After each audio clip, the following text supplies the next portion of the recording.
Lord of the Mysteries audiobook by Kevin 421. Expensive materials. The front door to Jason Patrick's house suddenly burst open, and a group of nighthawks in black tweed coats jogged inside. They wore vigilant and alert expressions, as though they were facing an extremely terrifying enemy. Tap, tap, tap. A person decked out in full silver armor walked in. The armor exuded a feeling that made it seem like it was abnormally heavy. Various details about it adhered to an ancient style, and from its left shoulder, all the way diagonally to the abdomen area, it was stained with a splash of dark red blood that appeared impossible to remove. Coupled with the sputtering red spots in other places, it created a very queer and beautiful scene, as if it was a unique and magnificent decoration. Soul Assurer Sos took out his pocket watch and gave it a look. Change. The silver armor stopped, lifting its visor to reveal the wearer. It was a handsome man with black hair and green eyes. Leonard, hot water has been prepared in the master bedroom's bathroom on the second floor. Don't delay any longer, otherwise you'll only be able to return to the embrace of the goddess, Sost exhorted him. Yes, Captain Sost. Leonard Mitchell, with the help of the rest of the Nighthawks, removed his heavy blood-stained silver armor. With red gloves on, he didn't say anything, nor did he hesitate as he rushed to the second floor and found the bathtub still billowing with white steam. Leonard quickly stripped off his clothes and lied down in the hot water without even exposing his nose. His skin quickly turned red like a cooked lobster, and strange, scar-like silver lines gradually started to appear on the surface of his skin. Those silver lines were like pure blade beams which constantly spread outwards and fused with the hot water. In less than 10 seconds, the steam disappeared, and a thin layer of transparent ice formed on the surface of the hot water. Only when all the silver lines dispersed did Leonard sit up, panting heavily. He cocked his head slightly as if he was listening to something. Then he said with a lowered voice, "Old man, do you know the origins of 142? An elderly voice rang out in his mind. You are getting more and more impolite. I don't know where that strange armor comes from. Without waiting for Leonard to ask further, he let out a chuckle. But I think I recognize the owner of the blood. Who is it? Leonard asked curiously. The slightly aged voice said in a low, deep voice, an ancient god before the cataclysm. South of the bridge, Rose Street, Harvest Church. As soon as Klein stepped into the quiet prayer hall, he saw Father Otravsky and vampire Emlyn White, one in the front and one in the back, sitting on chairs of different heights. Their hands were placed in front of their mouths and noses, with their fingers clasped together and palms empty. This was the unique prayer position of the Church of Mother Earth. Right now, Emlyn White's expression was gentle and calm, without any trace of the arrogance and vexation which he had before. Klein slightly moved the corner of his mouth as he silently drew a triangular sacred emblem on his chest. He took a seat at random, waited until the prayer was over, and then walked over to Emlyn White. He said with a smile, "You are especially pious today." "What?" Emlyn snapped to his senses as he muttered to himself while his expression was pale. "What have I done? What have I done?" His voice trailed off, as though recalling what he had just done. "Maybe it's not a bad thing." Klein consoled the vampire in an utterly unconvincing manner before sitting down next to him. "I don't want to hear others say something like that, although I feel my resistance is weakening." Emlyn wore a livid expression, and he said with a tone filled with despondence, "But I don't want to betray the moon." Klein didn't continue with the topic that depressed the vampire as he casually asked, "Do you sanguines worship the primordial moon, or a particular deity that represents the moon? Or perhaps the two of them can be considered the same, all of them?" Emlyn slightly raised his chin. "To a pure-blooded sanguine, we obviously believe in the deity that represents the moon. Of course, it is the god who represents the moon." Her name is Lilith, and she is the ancestor of us sanguine, an ancient deity.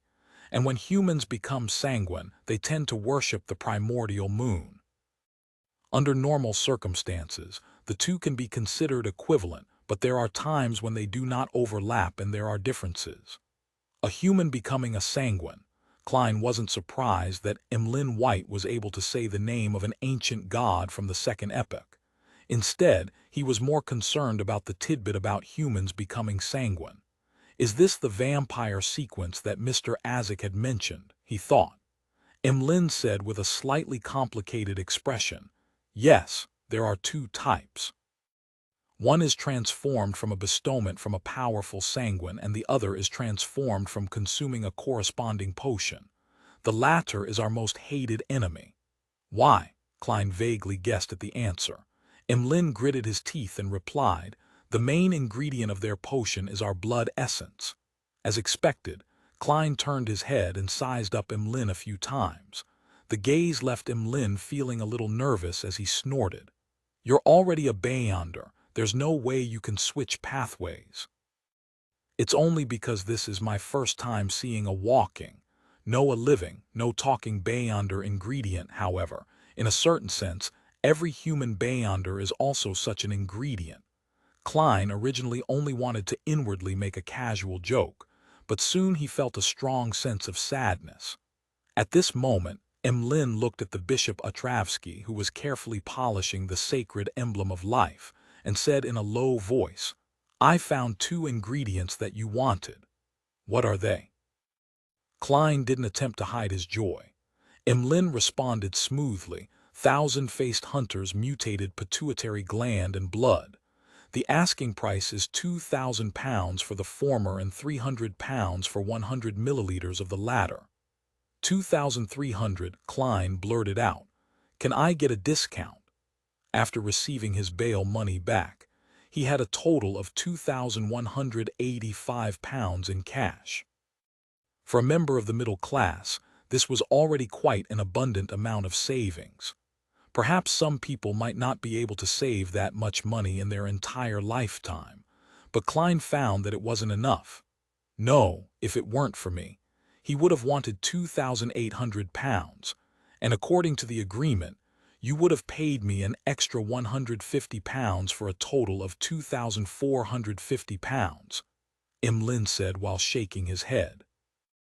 Looking at Klein's expression, he quickly added, in this era, dragons are rare. Other than the long-lived sanguine, it is very difficult to find similar Beyonder ingredients elsewhere. Even if they exist, they would be more expensive than ours. I'm still short of £265. Having saved up so much money with such great difficulty, it will be emptied out at once. Yet, I still don't have enough. I hope Mr. Hanged Man will be able to sell the werewolf Beyonder characteristic as soon as possible. After this, there's still the characteristic of a human-skinned shadow and a deep-sea Naga's hair. It wouldn't be any cheaper. There's no way to confirm Little Sun's side of things, with him needing to conduct himself properly. The amount he owes me is probably best repaid by using the means to remove a rampager's mental corruption in a mystical item. That would be a better form of concealment. Many thoughts instantly flashed through Klein's mind as he felt the light outside the window dim significantly. He took a deep breath and said, okay.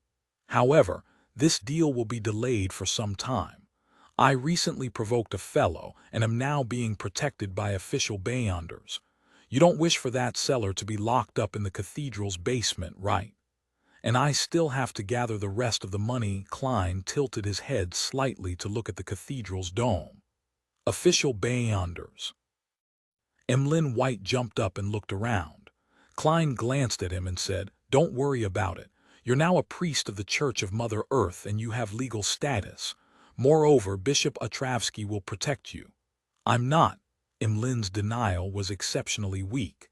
He sat down again and suddenly thought of something as he said, can the official Beyonders resolve the problem of a psychological cue? Maybe. Klein almost burst out laughing. But in that case, You will most likely become a believer of the Evernight goddess, the god of steam and machinery, or the lord of storms. Of course, you can also choose to become a member of the military's special department. They might be able to send you overseas as a spy to seduce some noble woman. I only like puppets and pure, beautiful girls, Emlyn immediately emphasized. I can tell that you're a little interested, but only a little. Klein switched gears and asked, "Do you know any members of the Berea family?" "Berea, that crazy family that worships devils. No, they are devils themselves," Emlyn blurted out. "Why are you looking for them?" Klein helplessly said. "I've offended one of them, Jason Patrick Berea, due to a serial murder case. Help me find out his recent whereabouts and acquaintances in your circle.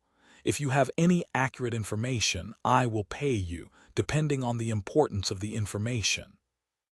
Of course, this could also be claimed from the Nighthawks, the machinery hive mind, and the military. Klein thought with relief.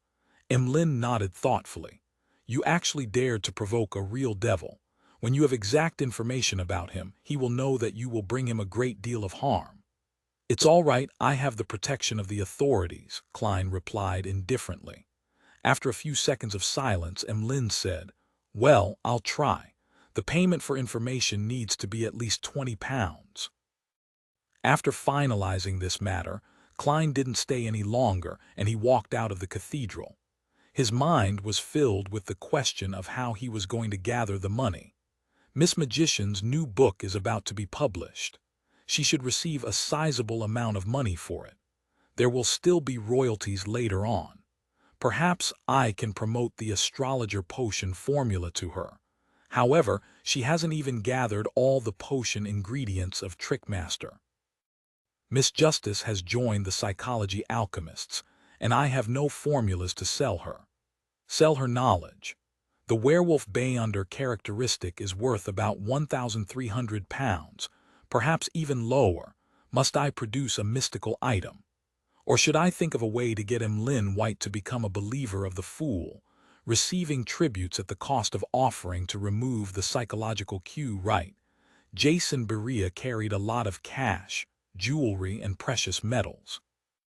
If he can be found, perhaps I might get a share. As his thoughts raced, Klein walked out of the cathedral and saw the dark sky and the thin fog. He sighed and said, "I'm really short on money." Back at Minsk Street, Klein walked into the bathroom with a thick stack of newspapers in his hand, as if he was about to fight a protracted war. He wanted to head above the gray fog and use Jason's handkerchief to divine his whereabouts. 422, the true Jason inside the bathroom in 15 Minsk Street.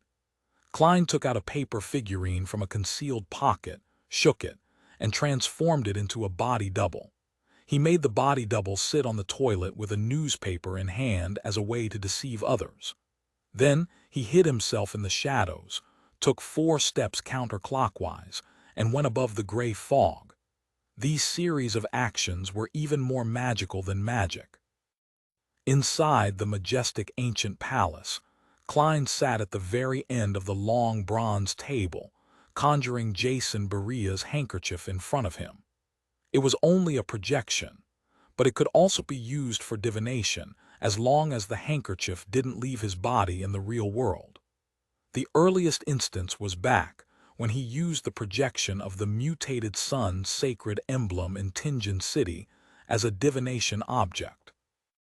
At that time, he still didn't know how to summon himself, and he was unable to bring items with spirituality above the gray fog. Of course, there was still a big difference between using a projection and using the actual object for divination. Therefore, Klein often tried his best to use the actual object. But right now, with him being protected by official Beyonders, it wasn't that convenient to carry out a ritual. If anyone were to find him lighting candles in the day while on the toilet, he would be in deep trouble. If I can really manage to obtain Jason Berea's location via divination, I can always take the risk by summoning myself and bringing the handkerchief up here if the revelation isn't clear enough. With a mumble, Klein produced a goatskin and a fountain pen. He wrote the divination sentence, Jason Berea's current location. Normally speaking, relying on a handkerchief that the target used only during a certain ritual made it impossible to divine the whereabouts of the target since the connection wasn't strong enough, and there was too much interference. For example, it was very easy to end up provoking the Abyss Grand Duke which the ritual was directed at. But for Klein, interferences could be eliminated. The so-called Abyss Grand Duke was at most a high-sequence devil, and not the incarnation of the dark side of the universe. Above the fog, the mysterious space had already handled deities like the eternal blazing sun and the true creator. Even a slightly weaker one was at the level of an angel, Mr. Door, and up to this point in time, he hadn't suffered any serious mishaps. As for the problem of the connection not being strong enough, Klein, who could only be enhanced to a certain degree by the gray fog, was helpless as well. He could only give it a try and try his luck. Perhaps it would only be after he became a high-sequence Beyonder saint in this domain that he could have the corresponding confidence. In theory, it's possible. After all, when holding a ritual, one's body, heart, and mind were unified the most. It was also the easiest to communicate with the outside world. Klein, who was now barely considered an expert in mysticism, muttered. He held the handkerchief and the goatskin with the divination statement written on it, and he leaned back into his chair. He quickly entered a state of cogitation and constantly chanted, Jason Berea's current location. After chanting it 7 times, Klein fell into a deep sleep and entered the dream world. Within the gray world, countless images flashed and intersected with each other in a rather dispersed manner. Soon the scene became clear and filled Klein's vision, which made him feel as if he had entered a dream. In the dream, the lights were dim and the desk was dark red. A figure was standing in front of the oriel window looking out at the garden. There was a glass shed in the garden with roses blooming inside, bright red in the December cold. The figure of a man was projected on the window. He was of medium height with curly brown hair and cold brown eyes. He looked to be in his 30s. This. Am I not divining Jason Berea's location? Who is this? He feels a little familiar. Klein was puzzled, but didn't think further about it. He let his spirituality remain in a dispersed state, as if he were roaming some mysterious world. Just as he raised the question, the man turned and walked to a corner of the room, where there were 2 large leather suitcases. The man squatted down and opened one of the suitcases. Inside was a neat stack of bills, with gold bars placed on top of them. The notes that were exposed were all in 10-pound denominations, while the gold bars shone with an enchanting luster. The man pulled something out of a hidden pocket of his suitcase, shook it, and opened it. It was a slightly pale piece of human skin, a complete piece of human skin. The man quickly stripped off his clothes and put on the human skin. In just 10 seconds he had become Jason Berea with tall cheekbones, blue eyes with a tint of gray, and neatly combed hair. At this point the scene suddenly shattered and Klein opened his eyes. It's no wonder that Jason was willing to take a risk. So it turns out that in the past 10 years, he has always been wearing a human skin and has never shown his true face, as expected of a calm and crazy devil. Klein couldn't help but sigh. Jason had left his portrait in the house, and it didn't garner any suspicion from Isengard and the others, because his neighbors had seen him and knew what he looked like. Even without the portrait, with the powers of the Beyonders of the official organizations, it would have been easy to reconstruct his likeness, and the result would have been even better than a photograph.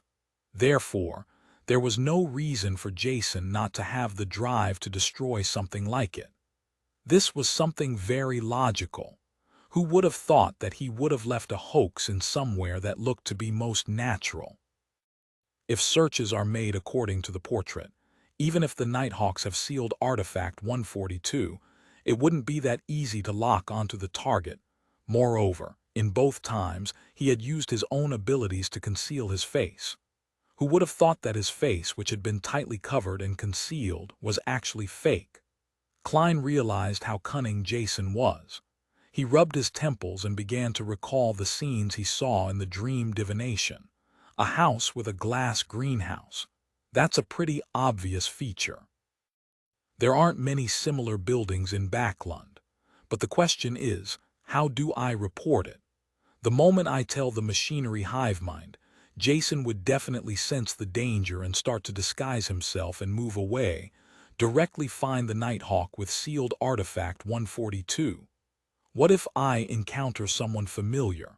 I don't want to turn into ashes and be scattered into the Tussock River. Besides, I can't rush to report it. I just started gathering information. So how is it possible to receive any information from my various channels so quickly? That fellow is really carrying a large sum of cash and jewelry. A whole suitcase worth of bills. The total value may exceed £50,000. Thoughts raced through Klein's mind, and it took him a moment to calm down. He decided to wait another 2 days, then use the appropriate means to inform the Nighthawks in charge of this matter with the revelation he received.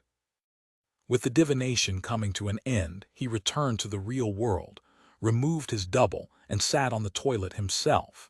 In the afternoon, Klein threw a coin when he was about to leave. The revelation he received was that it wasn't beneficial for him to head out. There will be danger if I head out. Klein didn't hesitate to return to his living room and sit down. After about 20 minutes, he heard the doorbell ring and saw that it was Isengard Stanton who had come to visit him.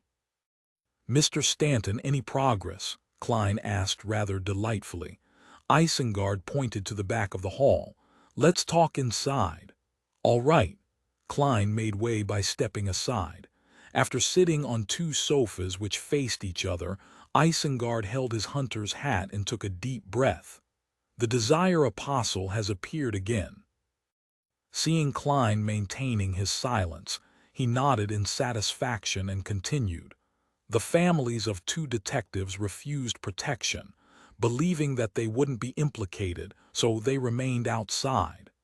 Today, at lunchtime, they were found dead in their respective offices.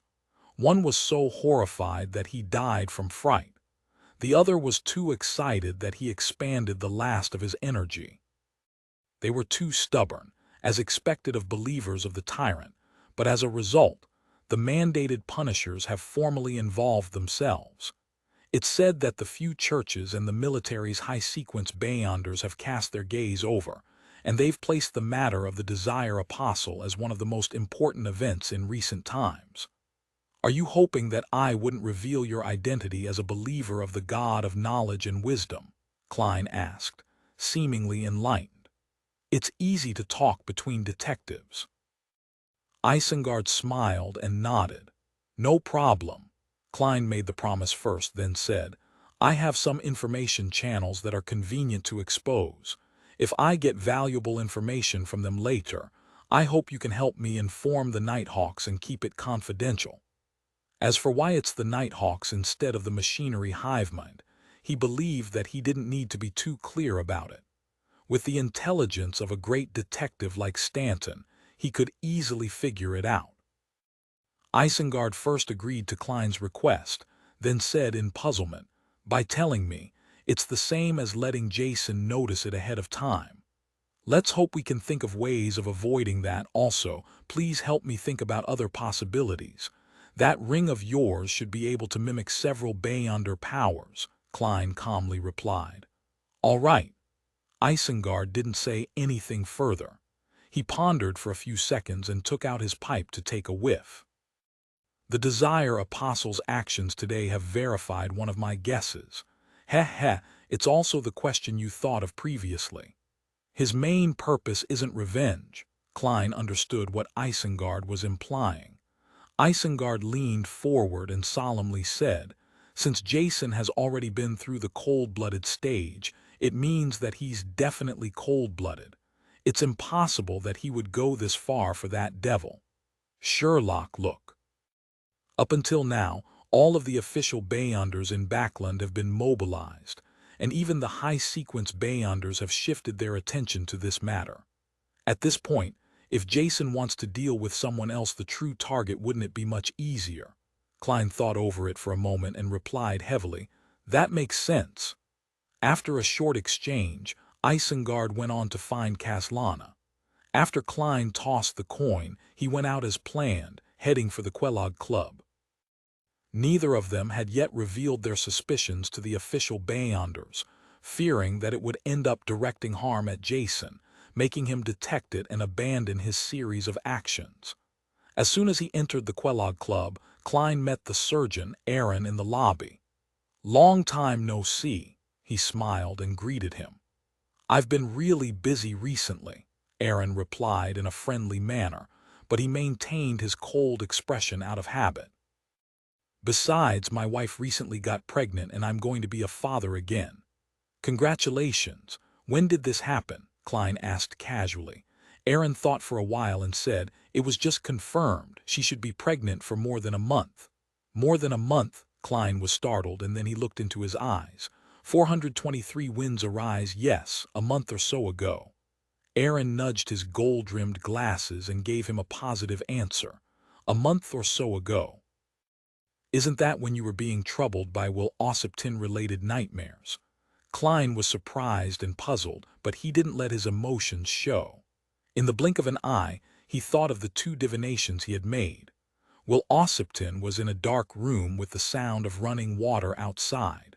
Was that symbolizing amniotic fluid or blood? Klein's heart chilled as he suddenly understood something. When he looked at Dr. Aaron again, he wore a rather complicated look in his eyes. He suspected that his wife was carrying Will Ossipton, a snake of Mercury. In the symbolism of mysticism, the snake of fate's head and tail are connected, with it devouring its own tail. It implies the cycle of destiny in a hidden manner. In order to avoid his enemy, Will Ossipton took the initiative to secretly initiate a new cycle in advance. Klein guessed based on what he knew. Dr. Aaron didn't notice the abnormality he was trying hard to hide. He smiled and said, "He'll definitely be a cute guy. When he's born, I'll hold a party to celebrate his arrival. Sherlock, don't refuse my invitation when the time comes." "Perhaps it's a she," Klein replied with a smile. Frankly speaking, he was curious to see what kind of state the newly born snake of Mercury was in. However, he was also a little afraid and worried. After all, the snake of Mercury was a sequence, one of the monster pathway related to fate, and it also involved the fight for the position of being a deity. No one could be sure whether the future would be smooth sailing, with peace and bliss. For Dr. Aaron, I don't know if it was fortune or misfortune. Whether Will Ossipton is kind is one matter, but whether or not the other snake of Mercury would discover him is another matter, and Will Ossipton hasn't done anything as of now. Informing the Nighthawks now would seem a little cruel. I've always understood wild Beyonders. It's best to just quietly watch from the sidelines and not get involved, or perhaps taking advantage of the situation is the best choice. Maybe I made a mistake in my interpretation and am overthinking things. Perhaps Will Ossipton isn't a snake of Mercury at all. Perhaps the child Mrs. Aaron is carrying is very normal. Many thoughts flashed through Klein's mind. That's even better," Aaron said in anticipation. After some thought, Klein asked another question. "Have you had any nightmares lately?" "Occasionally, but they were all normal nightmares.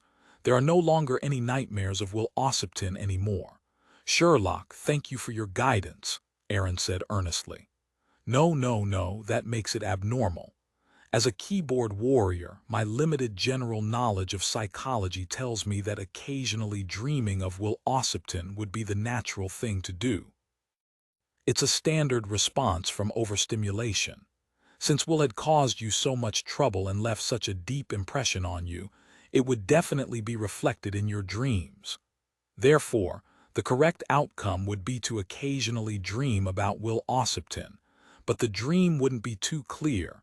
to the point of only knowing that something like that had happened without remembering the details. Klein was pretty sure. At that moment, he heard a rustling sound. He subconsciously looked outside the hall, only to see the darkness in the air being dispersed by a strong wind, and the thin light yellow fog was swept away as a result. The leafless branches swayed back and forth, and the strong gust of wind left a clear trail towards the southeast. A few seconds later, everything returned to normal. It's hard to see such strong winds in Backland during winter. At least, I don't remember anything like it before. Aaron sighed as he looked out the window. That's not an ordinary wind. What happened? Klein suppressed his curiosity and made an excuse to go to the bathroom to perform a simple divination, but he failed to obtain any effective revelations. He temporarily put this matter to the back of his mind and prepared to head to the underground shooting range to practice his shooting. At that moment, a waiter wearing a red vest came through the warm hall and respectfully said, "Mr. Moriarty, your friend is here for you." "Who?" Klein asked in surprise. "Mr. Ickanser Bernard," the red-vested attendant answered. "The deacon who's often forced to perm his hair. Why is he suddenly looking for me? Have there been any new discoveries?" Klein immediately walked to the reception hall of the club. Ickanser pressed down the hat which had been pushed up by his fluffy hair, walked over and said with a lowered voice, "The mandated punishers have found Jason Patrick Berea." "How was he found?" Klein asked, half surprised, half curious.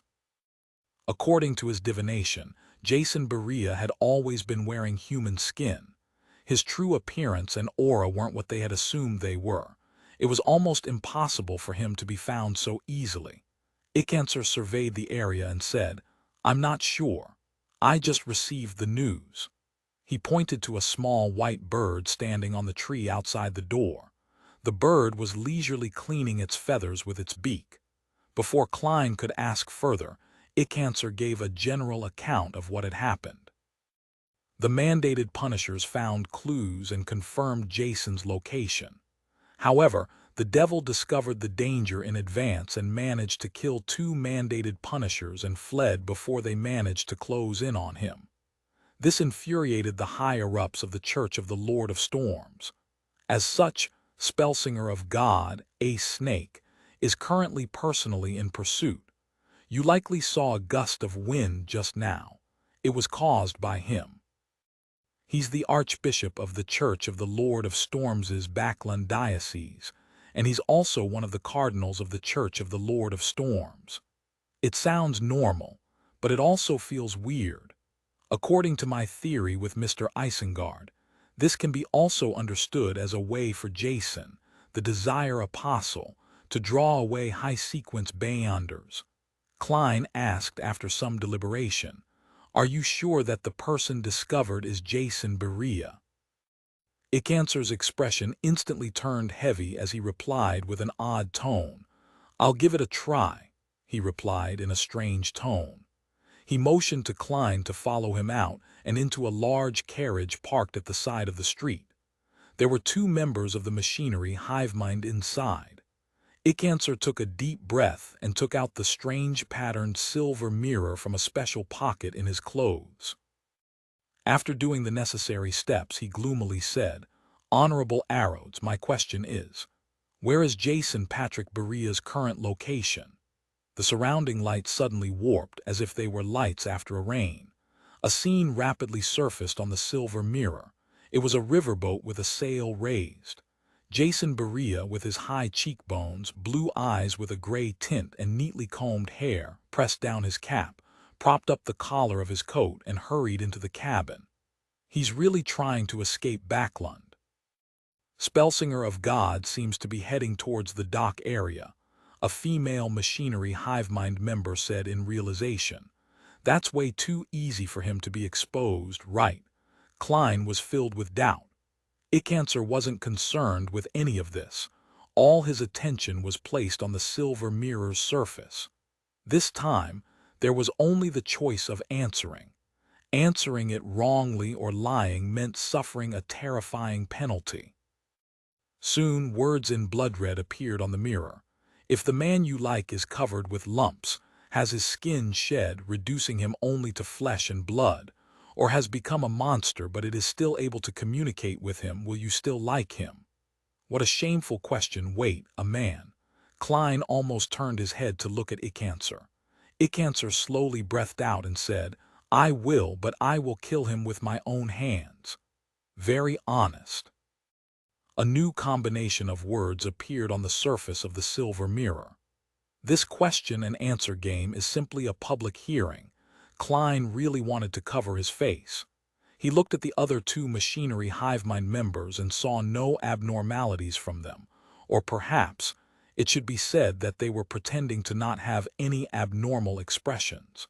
He hesitantly said, I keep feeling that all of this has been too easy. Perhaps that's not the real Jason Barea. But Jason Barea was directed at him. Icancer was planning to put away the silver mirror. Klein thought for a few seconds and said after organizing his words, No, what I truly mean is that we have to abandon any ingrained judgments. What we are looking for is that desire apostle, not Jason Barea. The two might not necessarily be the same. This is a point that I have to mention as a detective.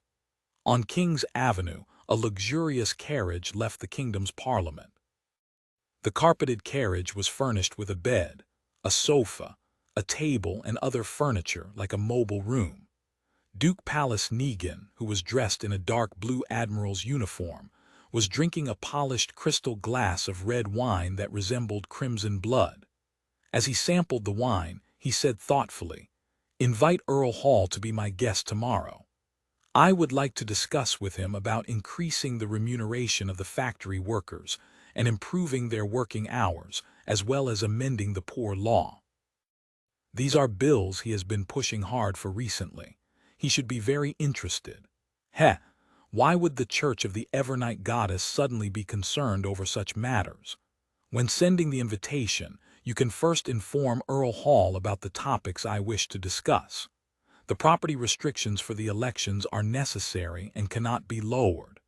Otherwise, those who are in control of a large number of workers will take up more seats.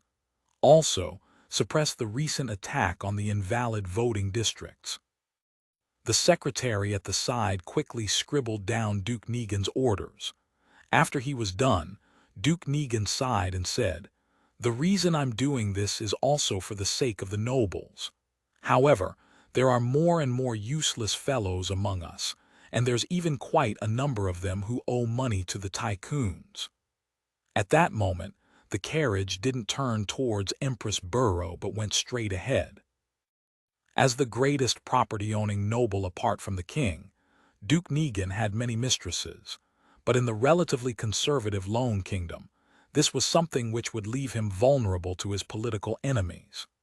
Therefore, even as a noble duke, he still had to sneak around when he went to his mistress's place, but this seemed to only give him more pleasure.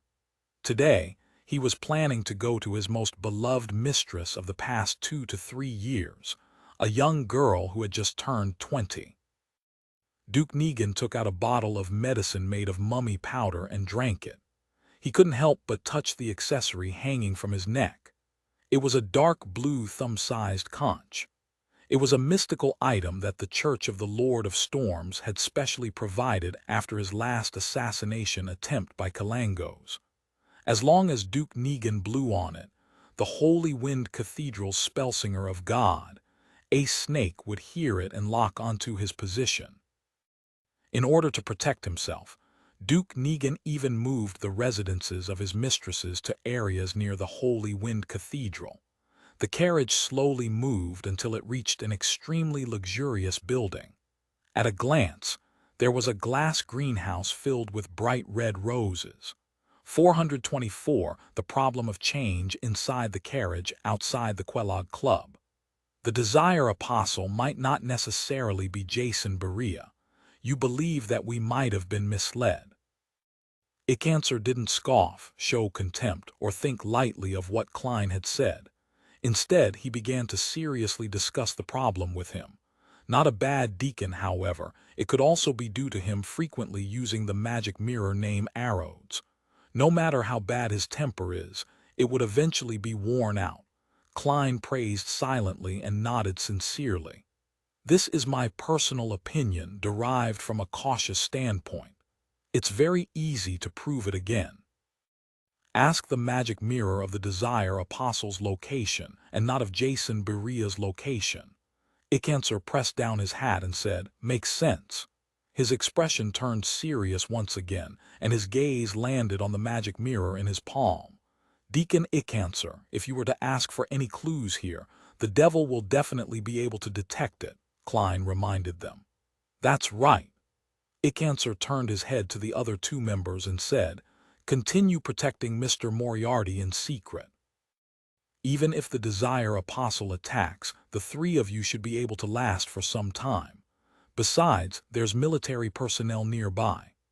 "Yes, Deacon," the two machinery hive mind members answered without hesitation.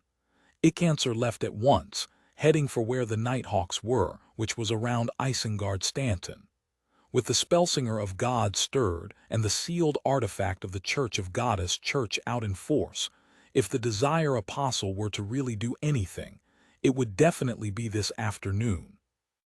Let's hope that there's enough time and that the magic mirror will give him the correct answer.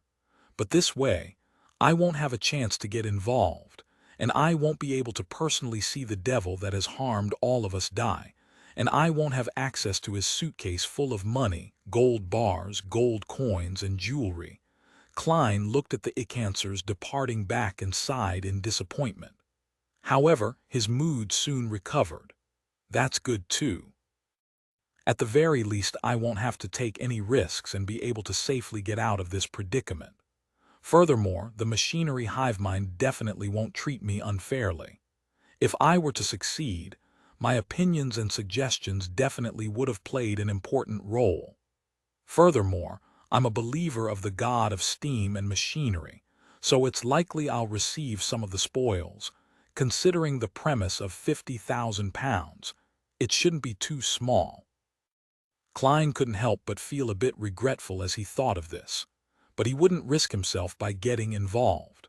A magician never performs unprepared. It happened too quickly and hastily, without giving me any time to plan at all.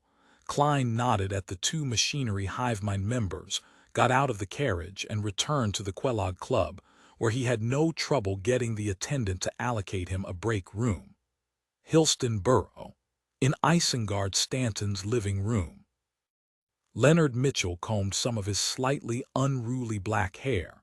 In accordance with Captain Sost's instructions and the help of the other Nighthawks, he barely managed to put on the silver armor, which was stained with large amounts of blood. He pulled down his visor and hid his green eyes in the darkness.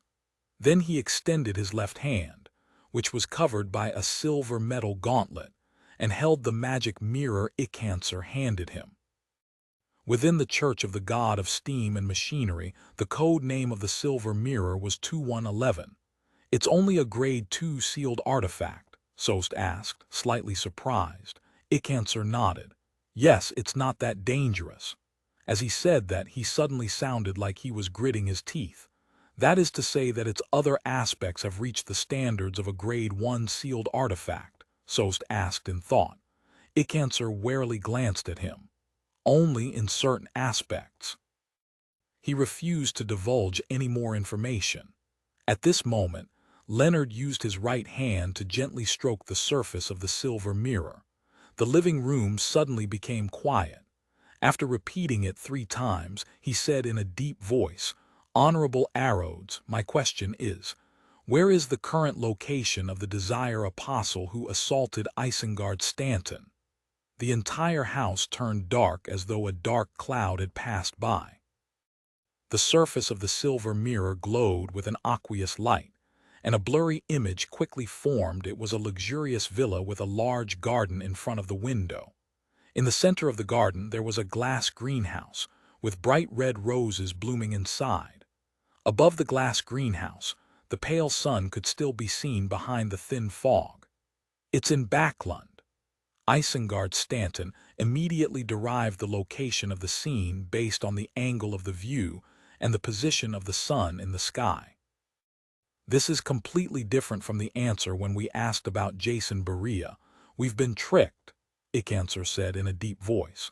Soul Assurer Sost exhaled and said, how crafty. Then, who's the Jason Barea that Spellsinger of God is chasing? Sigh, there's no time for discussion. We need to narrow down the general location of the presented scene. Then, we'll immediately take action.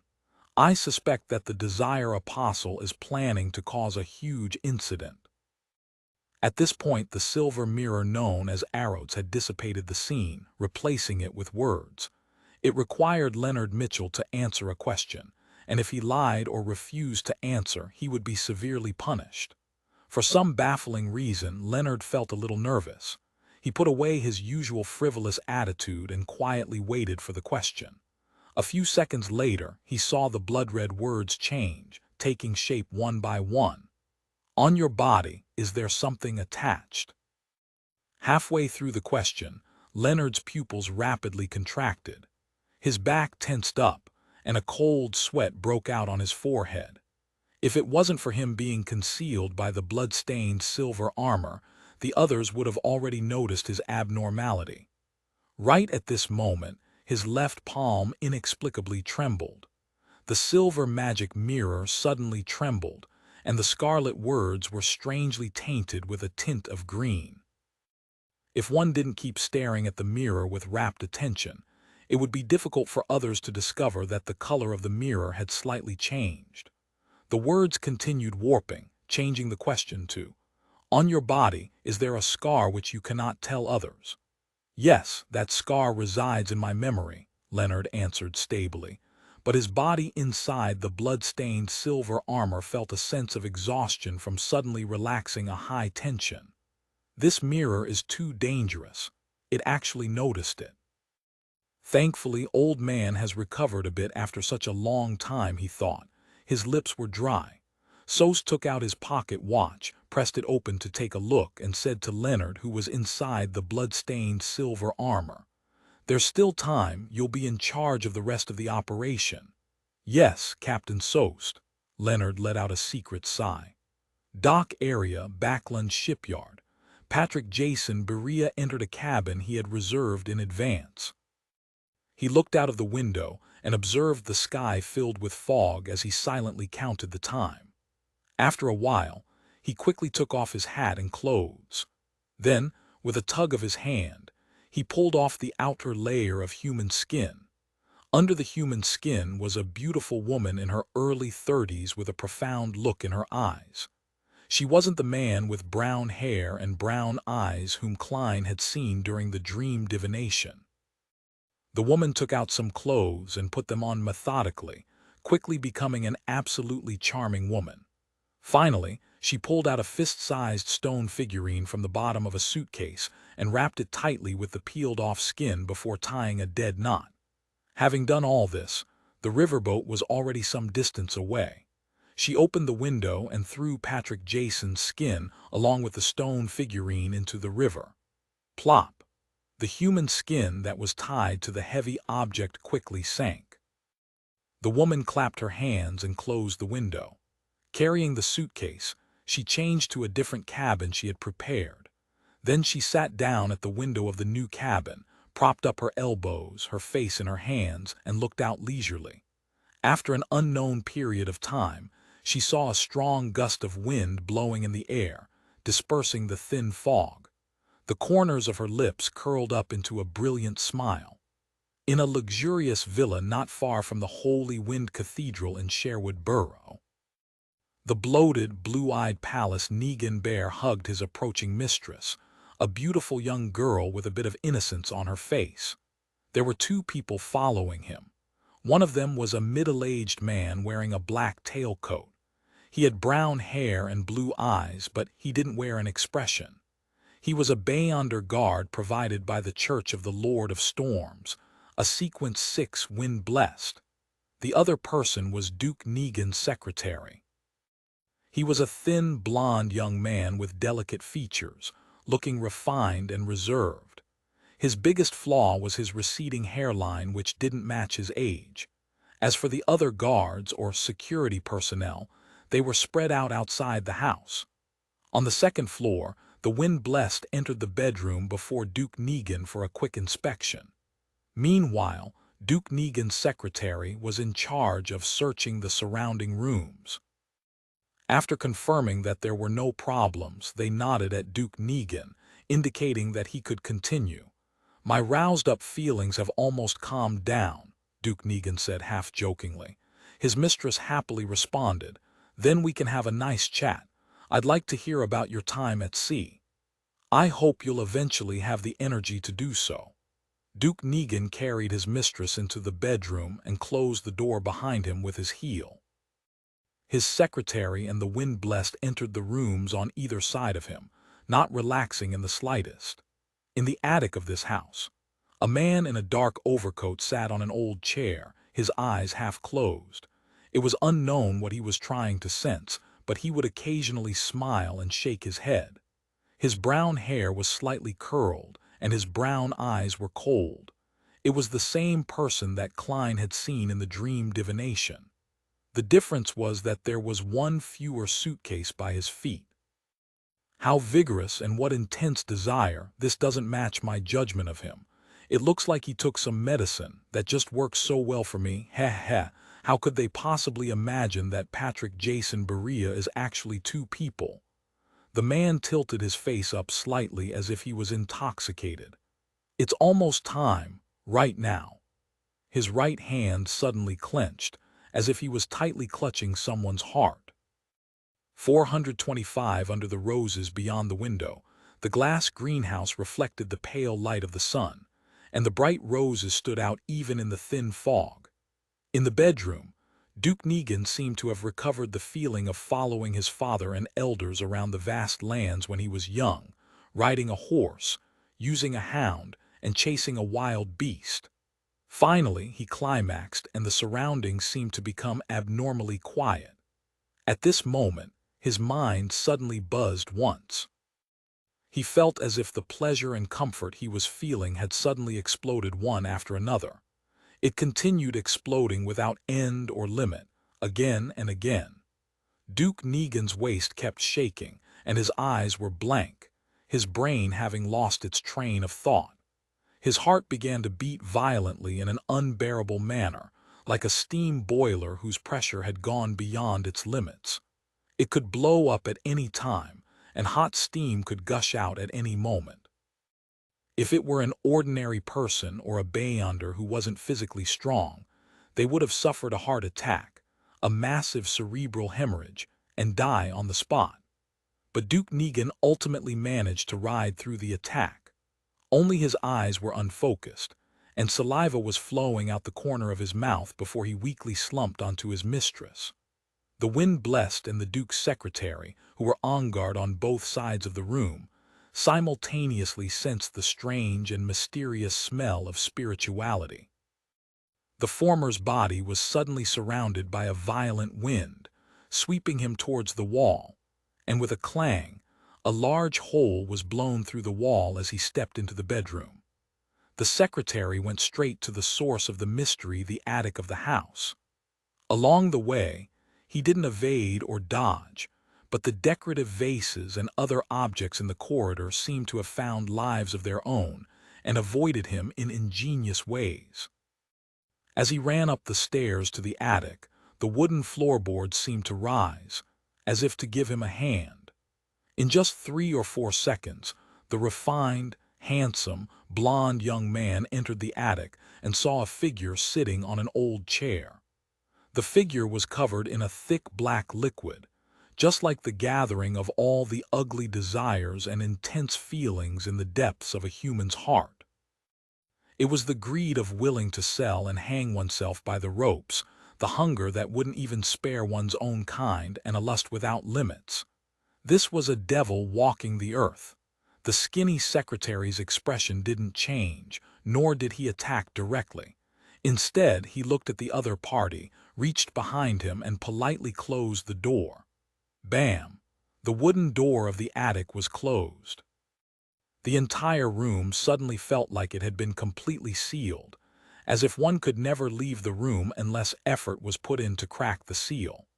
At this moment, the concept of closing the door and sealing the room seemed to have been changed to seal this place, isolate the outside from the inside. The desire apostle moved. His body expanded and grew a pair of huge bat wings that emitted light blue tongues of flames. One by one, fireballs that exuded a strong sulfurous smell were formed, and they bombarded Duke Negan's blonde secretary. The secretary reached out with his white-gloved left hand and clenched it while half-turning his wrist. Boom, boom, boom. The fireballs stopped following the principle of straight or parabolic paths as they scattered in every direction in a sudden outburst of chaos, like the irregular movement of tiny particles suggested by a botanist. Some of them hit the wall, some hit the ceiling, some fell beside the weak-looking secretary, and some fell backward, almost wounding the desire apostle himself.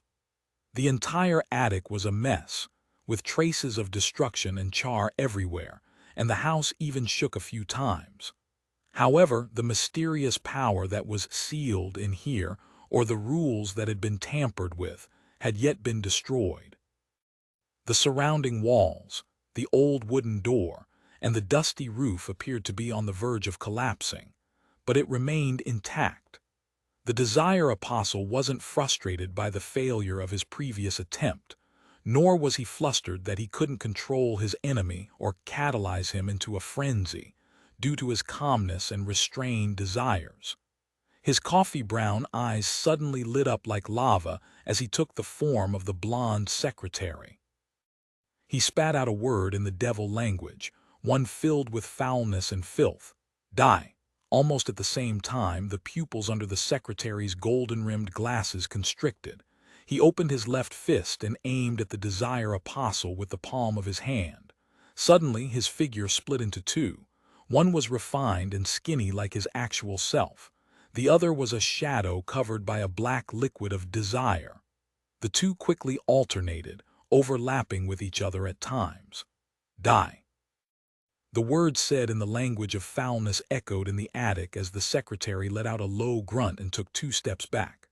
Following that, the split silhouette dissipated, and large swaths of rusted red marks appeared on his face, as though he had turned into a man of iron that had been left in a humid area for years. Cough, cough, cough, he coughed violently, spitting out blobs of rusted blood that had congealed into clumps. The marks on his body began to slowly peel off. Cough, cough, cough. The desire apostle was also coughing out blood that had clumped and turned to rust. The viscous black liquid covering his entire body suddenly became much thinner. The language of foulness seemed to have half of its effects transferred to him by Duke Negan's secretary. In the bedroom, the wind blessed helped Duke Negan up and kicked the beautiful mistress to the other side in case she was an accomplice of the assailant. The reason why he didn't help the secretary was because he knew he had only one responsibility to protect Duke Negan, and in similar situations, one had to be wary of more than one enemy. At this point, Duke Negan had somewhat recovered a little. He was rather strong, but his limbs still felt weak. His body felt empty and his mind was sluggish. He was completely unable to use his Beyonder powers. He motioned to the Windblessed to remove the conch necklace from his neck and brought the item to his lips. Duke Negan took a deep breath and blew into the small conch, which was covered in strange patterns. Splash! The low and deep sound of the tide was heard as it rushed towards the Holy Wind Cathedral. With his grace's speed, he should be able to arrive very soon. The Windblessed first reassured him, and then with Duke Negan on his back, he went to the window and leaped down. He wanted to meet up with the Duke's guards outside. There were 2 or 3 low-sequence Beyonders among them.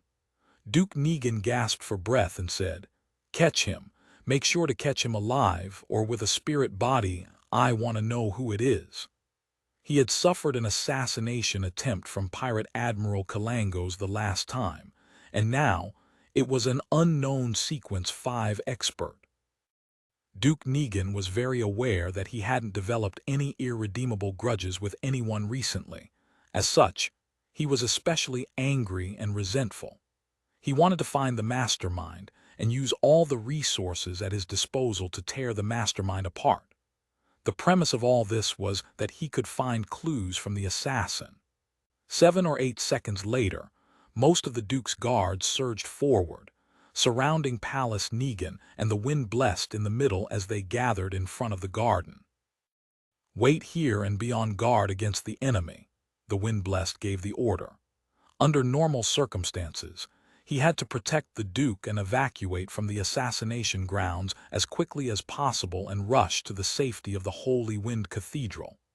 However, he wasn't sure if there were any other enemies, and he was afraid of being ambushed en route. He was afraid of missing the reinforcements from Spellsinger of God, Ace Snake, and ending up being placed in a more perilous situation. 1 second, 2 seconds, 3 seconds time kept flowing by as the house shook from time to time, and the battle inside seemed to have reached its climax. "Why is the Archbishop not here yet?" the panting Duke Negan asked in a slightly panicked voice. With the Archbishop's flying speed, he should have arrived very quickly. However, there weren't any signs of the thin fog being scattered in the direction of the Holy Wind Cathedral. On high alert, the Wind Blessed hesitantly said, Perhaps the Archbishop. He eventually failed to mention the possibility that the Archbishop wasn't in the Holy Wind Cathedral. At that moment, the beautiful mistress of Duke Negan came to the window of the bedroom on the second floor, her eyes filled with a lost and beautiful smile. Then, she jumped down, deliberately hitting her head on the concrete floor. Bam! After producing a jarring sound, there were quite a few cracks on her beautiful head, and blood began to flow out. She rolled a few times, weakly, until she was facing up. Her eyes had lost all focus, and her frozen expression was one of madness and fear. Seeing this scene, many members of the Duke's guards couldn't help but feel horrified. Even Duke Negan himself felt that his emotions were on the verge of collapse when Archbishop Snake didn't arrive. "Let's go. Let's get out of here," he weakly called out on instinct. Just as the Wind Blessed was rejoicing over not being soft-hearted when kicking the mistress away otherwise, the Duke would have been killed on the spot. He heard a command filled with horror. His heart suddenly skipped a beat. Inside the attic, the Desire Apostle, who was in the middle of a fierce battle, suddenly liquefied and turned into countless black shadows, jumping up and down on the ground. After dodging the blonde secretary's attack, he rematerialized in another direction. Then he looked at the enemy, raised his right arm and slightly curled the corners of his mouth. "No," the blonde secretary's eyes reddened. All of a sudden, the Desire Apostle clenched his fist. Outside the luxurious house, Duke Negan's horror erupted. It shot straight to his brain and into his veins, blanketing all his nerves. He heard the sound of something shattering and felt a warm sensation at the back of his head. At the same time, several members of the Duke's guards became flustered and panicked. They all raised their custom revolvers or rifles in their hands and started shooting randomly towards the center. Bang, bang, bang. The Wind Blessed was the first to reach out and grab Duke Negan. He rolled to the ground, and a formless wind as sharp as knives appeared out of thin air, slicing through the throats of the guards. Splat, splat. The guards clutched at their throats, slowly falling to the ground in a pool of fresh blood. Duke Negan's body twitched a few times, but then it stopped moving. He was robbed of his life by his own horror. If he hadn't been a Sequence 6 Beyonder, then his horror might have even dismembered him. Of course, if he hadn't become extremely weak, then he wouldn't have possessed such intense emotions. And even if he had these emotions, then he wouldn't have directly died as a result of this. But there were no ifs in this world.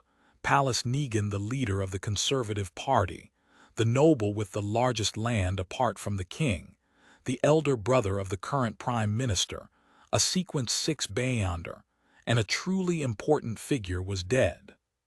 The roses in the nearby glass greenhouse were still in full bloom. In the attic, the blonde secretary seemed to sense something and could no longer control his emotions. As a result, his mind went blank, and he anxiously ran outside, automatically opening the door to the sealed room. 2 seconds later, he snapped to his senses and turned around again. However, the figure that was covered by the black liquid and the suitcase in the corner had disappeared. The Desire Apostle quickly left the villa, evacuating from the scene based on a predetermined route. It was at this moment that a thick sea of blood seemed to appear before his eyes' Brownian motion, as suggested by botanist Robert Brown. 426-140 to the Desire Apostle, who had once worn Patrick Jason's skin, stopped in his tracks and looked around in bewilderment. Only now did he vaguely realize that danger was approaching. He was at the edge of a garden where the grass had withered due to winter and was revealing dark brown soil. On the right side of the street, there weren't many pedestrians on the weekday afternoon. At this moment, there were only a few people passing by, but they didn't notice anything out of the ordinary. Suddenly, a silver glint appeared in the eyes of the Desire Apostle, and a person decked out in full body armor emerged from the other side of the garden.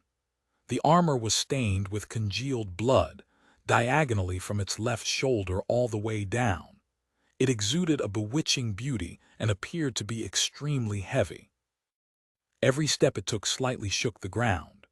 Upon seeing this blood-stained silver armor, the Desire Apostle felt as if he couldn't breathe properly, as if he had met his most terrifying nemesis. How are they here so quickly? They saw through my ruse so quickly. The Desire Apostle regained his calm and cold-bloodedness, fully focused on sensing the emotions and desires of the Beyonder inside the blood-stained silver armor. However, to his despair, the silver armor completely blocked his Beyonder powers. It was as if he had touched a rock, a piece of cold armor which had no one in it. The Desire Apostle had no choice but to raise his right hand, spreading out his giant bat wings and bringing with it some blue flames that rapidly condensed. At that moment, a silver light flashed from his right palm, and his thumb fell to the ground. The wound was extremely clean. Amidst swooshing sounds and a flash of silver light, the remaining 9 fingers of the Desire Apostle were severed. The suitcase he was carrying also fell to the ground with a thud. The Desire Apostle's pupils immediately contracted to a needle point, and he flapped the pair of huge bat wings on his back to escape in another direction. The shadow under his feet shrank back without anyone realizing it, hiding in one spot. The Desire Apostle had only taken 2 steps when countless silver lights burst out from his body like blooming fireworks.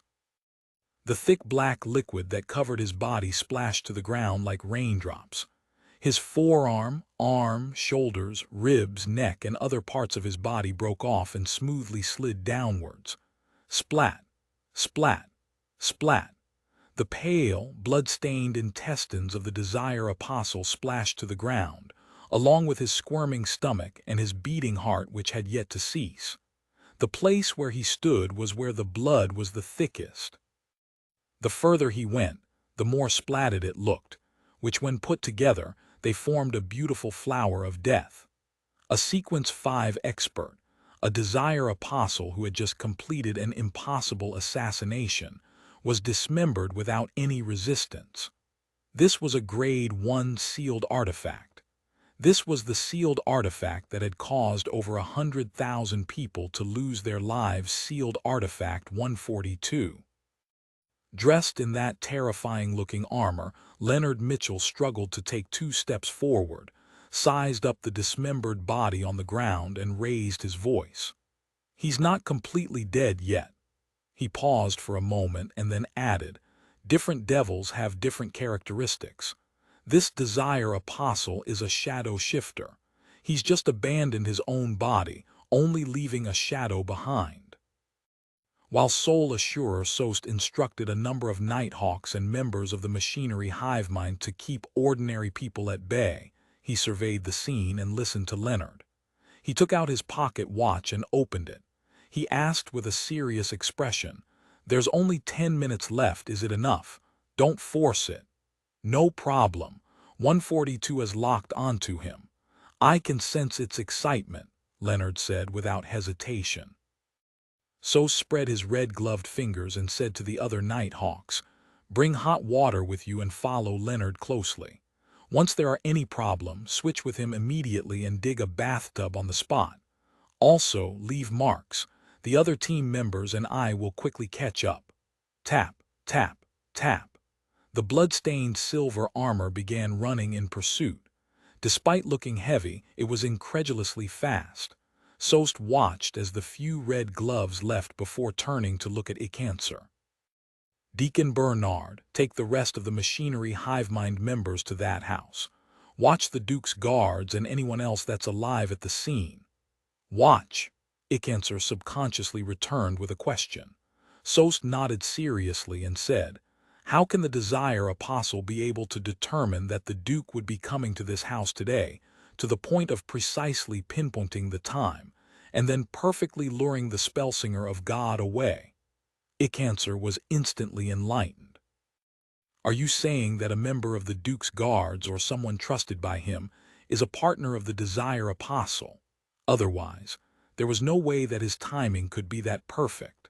The so-called operation wouldn't have any chance of success otherwise. It can only be said that this is the most probable cause. We cannot eliminate the assumption that the Desire Apostle has a powerful clairvoyant." Sost didn't continue as he led a second batch of Nighthawks and followed the marks to reinforce the teammates up ahead. With a calm face, he led the rest of the machinery hivemind back to the house of the Duke's mistress. He looked up at the pale sun behind the thin fog and knew that the situation in the whole of Backlund, and even the whole of the Lone Kingdom, or even the world would change because of what had happened today. In the darkness of the sewers, a shadow was advancing rapidly in a particular direction while clinging to the bottom of the stone wall. He wanted to take advantage of the fact that the blood-stained armor was tall and heavy, making it inconvenient for him to move around in certain narrow areas of the sewers, thus allowing him to shake him off his tail. Every time the shadow moved a certain distance forward, it would stop, frozen in place. His pitch-black surface continued to swell and solidify, as if it was trying to produce new flesh and blood, but due to a lack of materials, it failed miserably. The Desire Apostle let out a painful gasp, feeling that he could lose control at any moment in this state. After a short breather, he continued to run for his life, unable to afford the time to decrease the threat of the problem he faced. He was also afraid that the terrifying blood-stained silver armor would silently catch up with him. At the Quelog Club, Klein entered the lounge and took the newspapers to the toilet. He was afraid that the Desire Apostle would flee in advance, leaving potential danger for himself, Isengard Stanton, Kaslana, and the innocent private detectives. Therefore, he planned on heading above the gray fog to perform another divination to confirm the Desire Apostle's present situation, and thus adopt a targeted strategy. After repeating the previous process of replacing himself with a paper figurine, he sat in the seat of the fool, conjuring Jason Beria's handkerchief and trying to divine his current location. In the dusky dream world, Klein saw the dark sewers. He saw a living shadow and how his body seemingly appeared to fill itself with flesh and blood, only to constantly fail, as well as tiny black dust that kept being shed from his body. The scene climbed higher and arrived above ground, revealing a towering cathedral. Holy Wind Cathedral, Klein opened his closed eyes and understood the situation of the Desire Apostle. He hasn't been caught yet, but he seems to be heavily injured. His condition is in terrible shape and it's filled with abnormalities. His suitcase is gone too, it must have been dropped when he was injured, Klein thought for a moment. Using divination, he recalled the map of Backlund and made it appear before his eyes. Similarly, he came up with a rough layout of backland sewers. Having previously made full use of the sewer system, he had always been gathering similar information such as this. The main focus was on East Borough, the Backland Bridge area, and the area where he was located in, Sherwood Backland. After some hard work, he had long completed the first stage of his plan of understanding the main layout of the sewer network. To have a more in-depth understanding of it would require an extremely long period of persistence. When the time came, Klein even thought of infiltrating Backland's municipal hall and directly sneak a peek at the design prints. According to the two maps and the scene seen in the dream divination, Klein noticed that the Desire Apostle Berea hadn't fled in the direction of the Tussock River. Instead, he had taken the opposite route to Hillston Borough, as if he wanted to pass through and enter the artificial lake in Empress Borough. In other words, he's getting closer and closer to me. Klein's mind stirred as he suddenly had an idea. Although I'm not sure which sewer he'll pass through, I can make a judgment via divination. He's heavily injured and in a very strange state. His interference in this aspect has turned extremely weak. At close distances, it's not like I can't find him. After all, I've seen what he really looks like and I have a grasp of his aura. When it comes to finding people, I'm a professional. I have to do something. I can't let him escape just like that. There's still time. After confirming the degree of danger, Klein made up his mind and returned to the real world.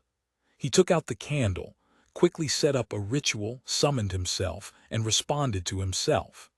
Not long after, there was a figure in black armor, wearing a black crown and a cloak of the same color in the bathroom. It was Klein in his spirit-body state while carrying the Dark Emperor card. He also included mystical items such as the sun brooch and biological poison bottle, so as to ensure success. Then, he disappeared into the air and left the Kellogg Club in another direction. The current Klein could fly, so he was very fast, but he couldn't cause any wind because he was a spirit body. He scraped past a tree and took away a dead branch. Having seen Jason Berea's actual appearance before, together with his own memory and the handkerchief as a medium, Klein, combined with the layout map and the dowsing rod divination, quickly determined the sewer areas that Jason had passed.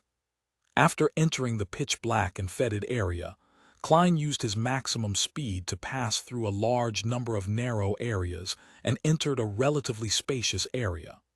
The dark river flowed, and a mixed smell filled the air.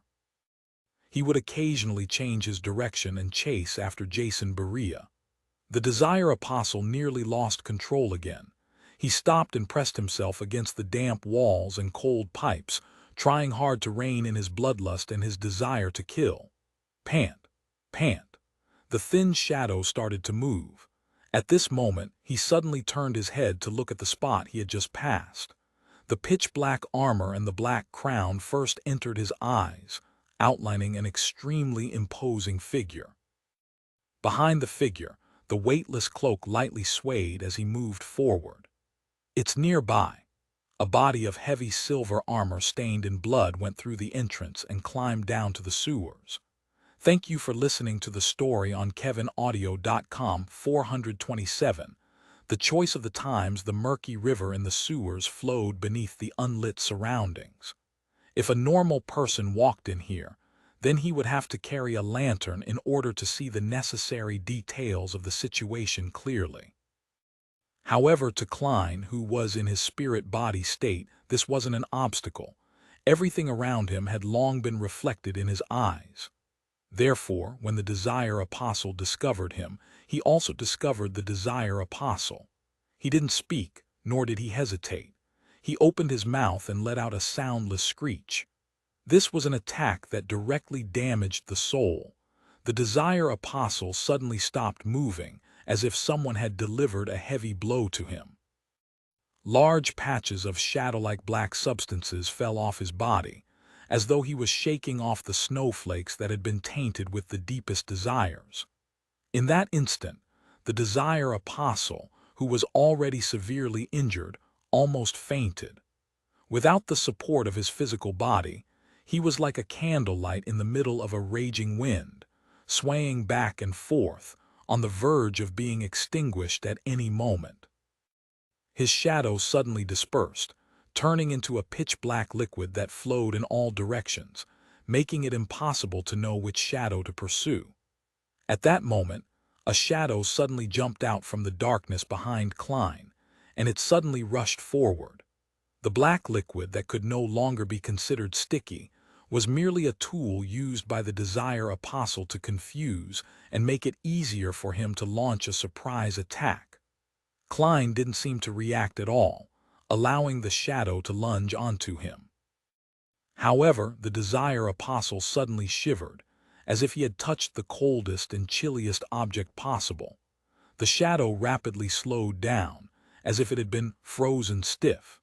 He knew that wraiths and shadows came with freezing effects, but he didn't expect that the fellow wearing the Dark Emperor's crown would have such an influence on a spirit body like him.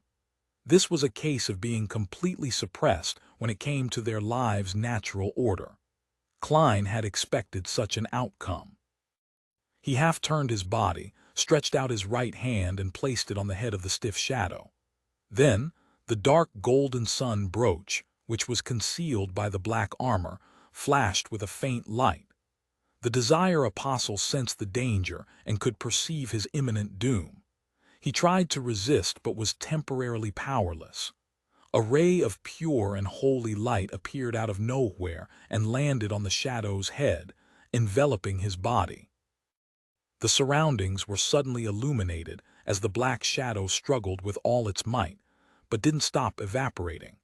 In just a blink of an eye, it had become abnormally thin, and its spirituality was filled with the radiance of the blazing sun and cries of indignation. Klein didn't give him a chance to catch his breath, and he summoned another pure and bright holy light. The feeling of daylight lasted for 2 seconds before the desire apostle fell to the ground, losing all signs of life. His body remained in his shadow state, thin as though it had no density. This sequence 5 expert who had just assassinated a duke had died just like that. He didn't even have the time to pass on his last words. At the same time, Klein saw that the deceased spirit was on the verge of dissipating after suffering the blows. The Beyonder characteristic will take a while to appear should I mimic Miss Sharon by possessing the shadow and speeding up the process, but I don't know how. Klein began considering what to do next. Suddenly, he felt the ground tremble slightly. Relying on his spiritual intuition, he looked back at the place where he had passed by before. A tall, heavy silver armor was rushing over. Diagonally down from the left shoulder, it was stained with a large amount of solidified blood. Sealed Artifact 142, Klein's heart tightened. Without any hesitation, he wrapped the spirit of the desire apostle within him and ended the summoning. His original plan was that as long as the official Beyonders arrived, he would return, immediately even if he didn't manage to finish off the desire apostle, handing over the rest to them. The red glove in the blood-stained silver armor only saw a silhouette wearing a black crown and a similarly colored cloak before it disappeared without a trace. He narrowed his eyes, carefully examining the spot where the man had just been, and found the desire apostle who had lost his life. "Clearing clues and destroying evidence," he said in a low voice. Tap, tap, tap. The red gloves who were behind him arrived one after the other. After returning above the gray fog, Klein wasn't in a hurry to channel the spirit. Instead, he directly left the mysterious space and returned to his body in the real world. He skillfully packed up the ritual items like the candles, and soon, the last traces were removed. After doing all of this, he once again created a double. He took 4 steps counterclockwise and arrived at the ancient palace above the gray fog. Here he could communicate directly with a remnant spirit, as a real spirit medium could do, without having to pray to anyone or use the help of a ritual. He had confirmed that when he communicated with nimble right master Risago's spirit. Considering that the spirit of the Desire Apostle had been purified and might dissipate at any moment, Klein prepared himself to ask the relatively more important information.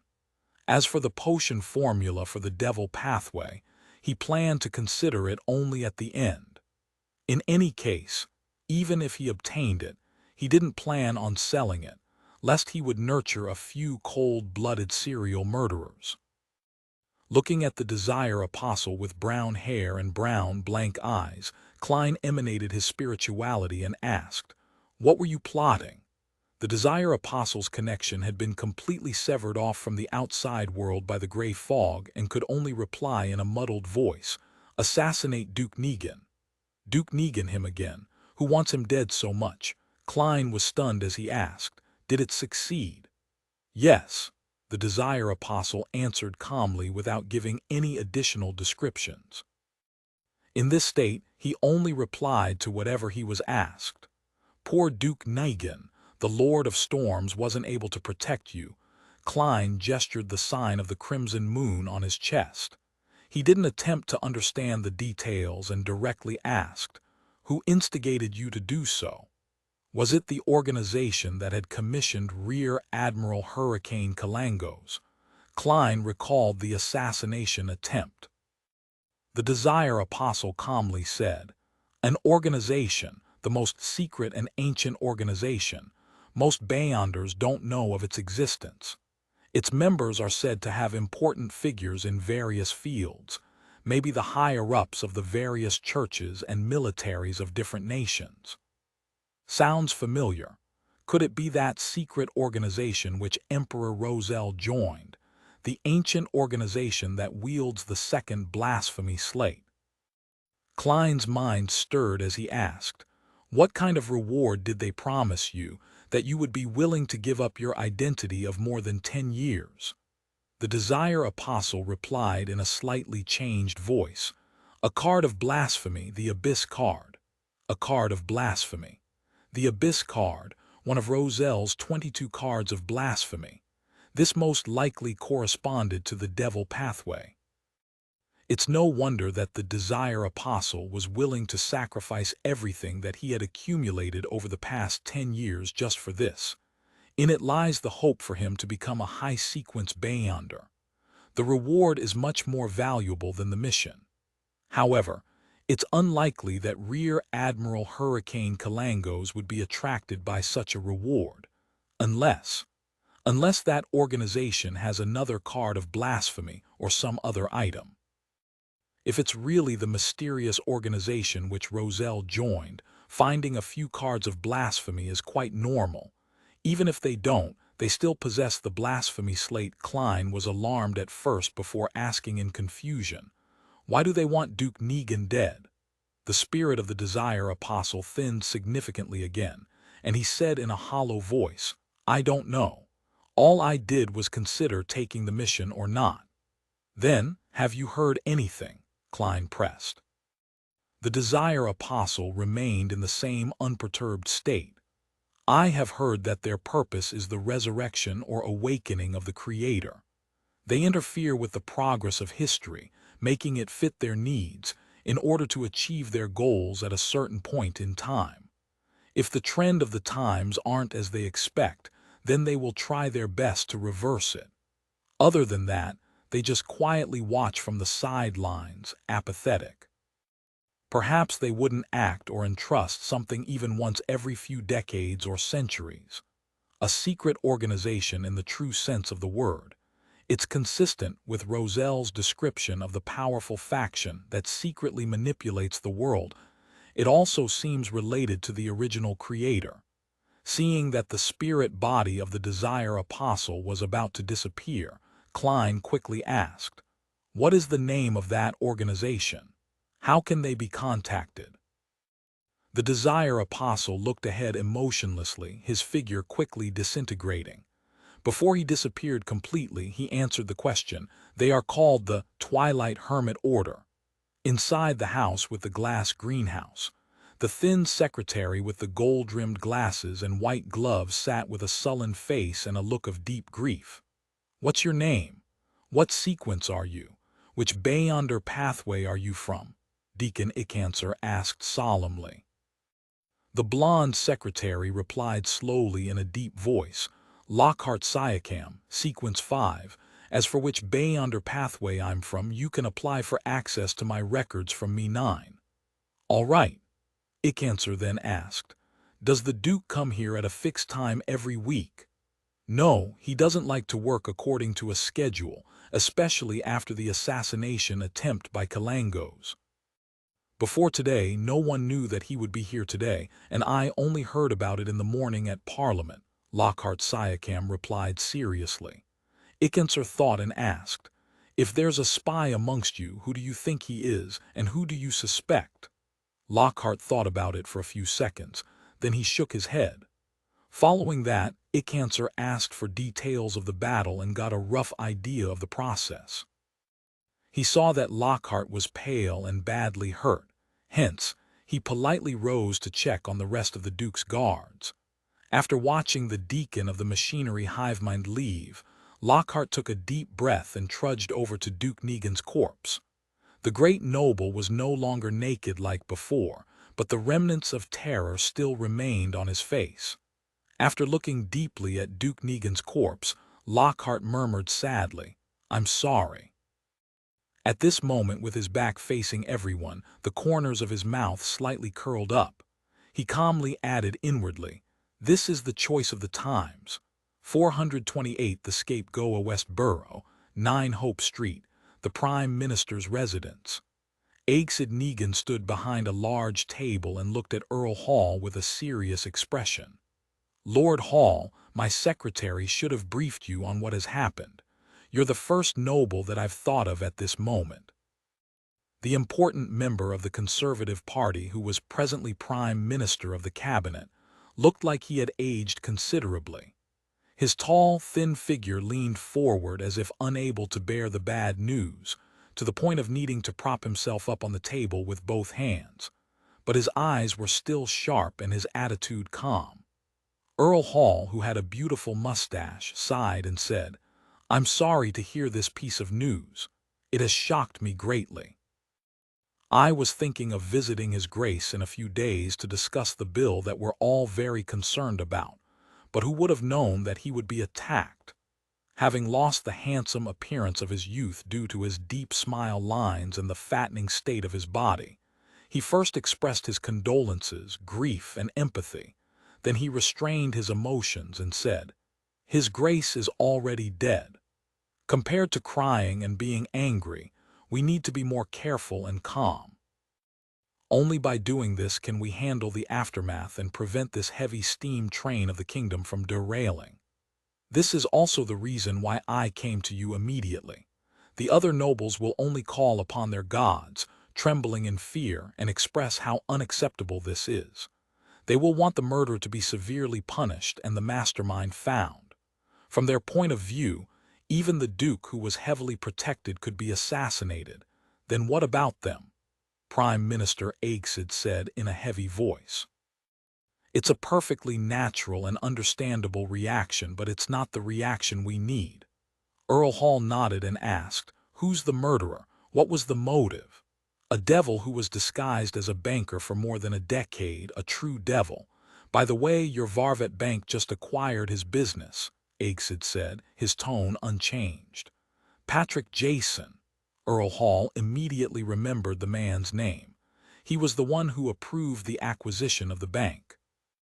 Without reprimanding him, Prime Minister Aigsid thoughtfully said, He's a Sequence 5, but he suddenly sold his business, abandoning an identity which he had used for more than a decade, and took an extreme risk in order to assassinate my brother. From this, we can make a compelling guess that he was instigated by a person or some faction. Unfortunately, he was killed while escaping. Even his spirit body was taken away. According to reports from the Nighthawks, it was done by the hero bandit Dark Emperor. It involves an extremely secretive organization, and we aren't able to find out anything about it in a short period of time, Earl Hall asked. Yes, that so-called hero bandit didn't leave any traces behind. We can only start with the people who had come into contact with Jason in the past few months. This will take a lot of time, and there may not be any results. Aegsid gave an affirmative answer. Earl Hall took 2 steps forward and asked, "What's His Majesty's attitude regarding this?" "Grief, but no specific thoughts," Aegsid replied. Earl Hall frowned and said after some thought, "In that case, the important thing isn't about who's the mastermind behind the scenes, but what goal they wish to achieve through this matter. If they want war, or to restart the conflict in the colonies, then we need to tell the masses that the one instigating Patrick Jason was the Faceac Empire, and we would fabricate a detailed process and provide seemingly convincing evidence. In the past several centuries, this northern neighbor of ours has always played a similar role, and I think everyone is already used to it. I don't think there's any doubt that it's very, very, very normal for the barbarians to do this sort of thing. And the masses will be afraid of them." Prime Minister Aegsid curled the corners of his lips without intending to smile. "But we're making a series of changes that will take at least half of next year for us to stabilize before we have the ability to wage war." Earl Hall muttered to himself, "Then let's find a target that everyone will find acceptable. Hero Bandit Dark Emperor is too mysterious, and likewise for the secret organization behind him. If it's made public just like that, it would definitely incur extreme panic. People are always afraid of the unknown. Yes, what about the Aurora Order? They assassinated that pervert from Intis a few months ago.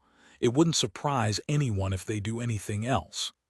Their reputation is bad enough. Their situation has already been repeated by the papers numerous times, to the point of becoming a horror element or classic antagonist in many novels. Besides, it will effectively reduce the suspicions that others have on us. There will always be people that believe the previous assassination was us commissioning the Aurora Order. Also, while we're fighting against the illegal terrorist organization, let's clean up Backlund. There are too many dangerous people hidden here." Aegsid answered tersely in agreement before continuing, "The Aurora Order isn't a bad target. We shall first use them as a target. When the next year comes and we're ready, then we'll publish the results of the investigation, making an accusation that the one instigating the Aurora Order was the Faceac Empire. I believe that no one will care to defend a terrorist organization and the northern barbarians." Earl Hall was taken aback for a moment before saying, "This goes one step further than I thought." Without another word, Aegsid stood up and said, "I'm going to meet His Majesty now." Having said that, he looked at Earl Hall. "You have to be careful of your safety too. We still haven't figured out the motives of the people who assassinated my brother." "Humph, the Church of the Lord of Storms has already agreed to replace the Archbishop of Backlund Diocese. Snake is always late at crucial moments. The believers of the storm are always irritable, irascible, stubborn, conceited, and easily maneuvered by others. Don't be prejudiced. For example, Lumi is very intelligent." Earl Hall let out a low laugh, and then he tapped his chest 4 times. "Thank you, the goddess will protect me. The Twilight Hermit Order sounds very imposing, returning to the real world." Klein stood up and pressed the mechanical button for the toilet. He walked out of the bathroom amidst the sound of running water and thought about the information he had just received from spirit channeling. He suspected that Twilight Hermit Order was the ancient organization with the second blasphemy slate which Emperor Roselle had joined.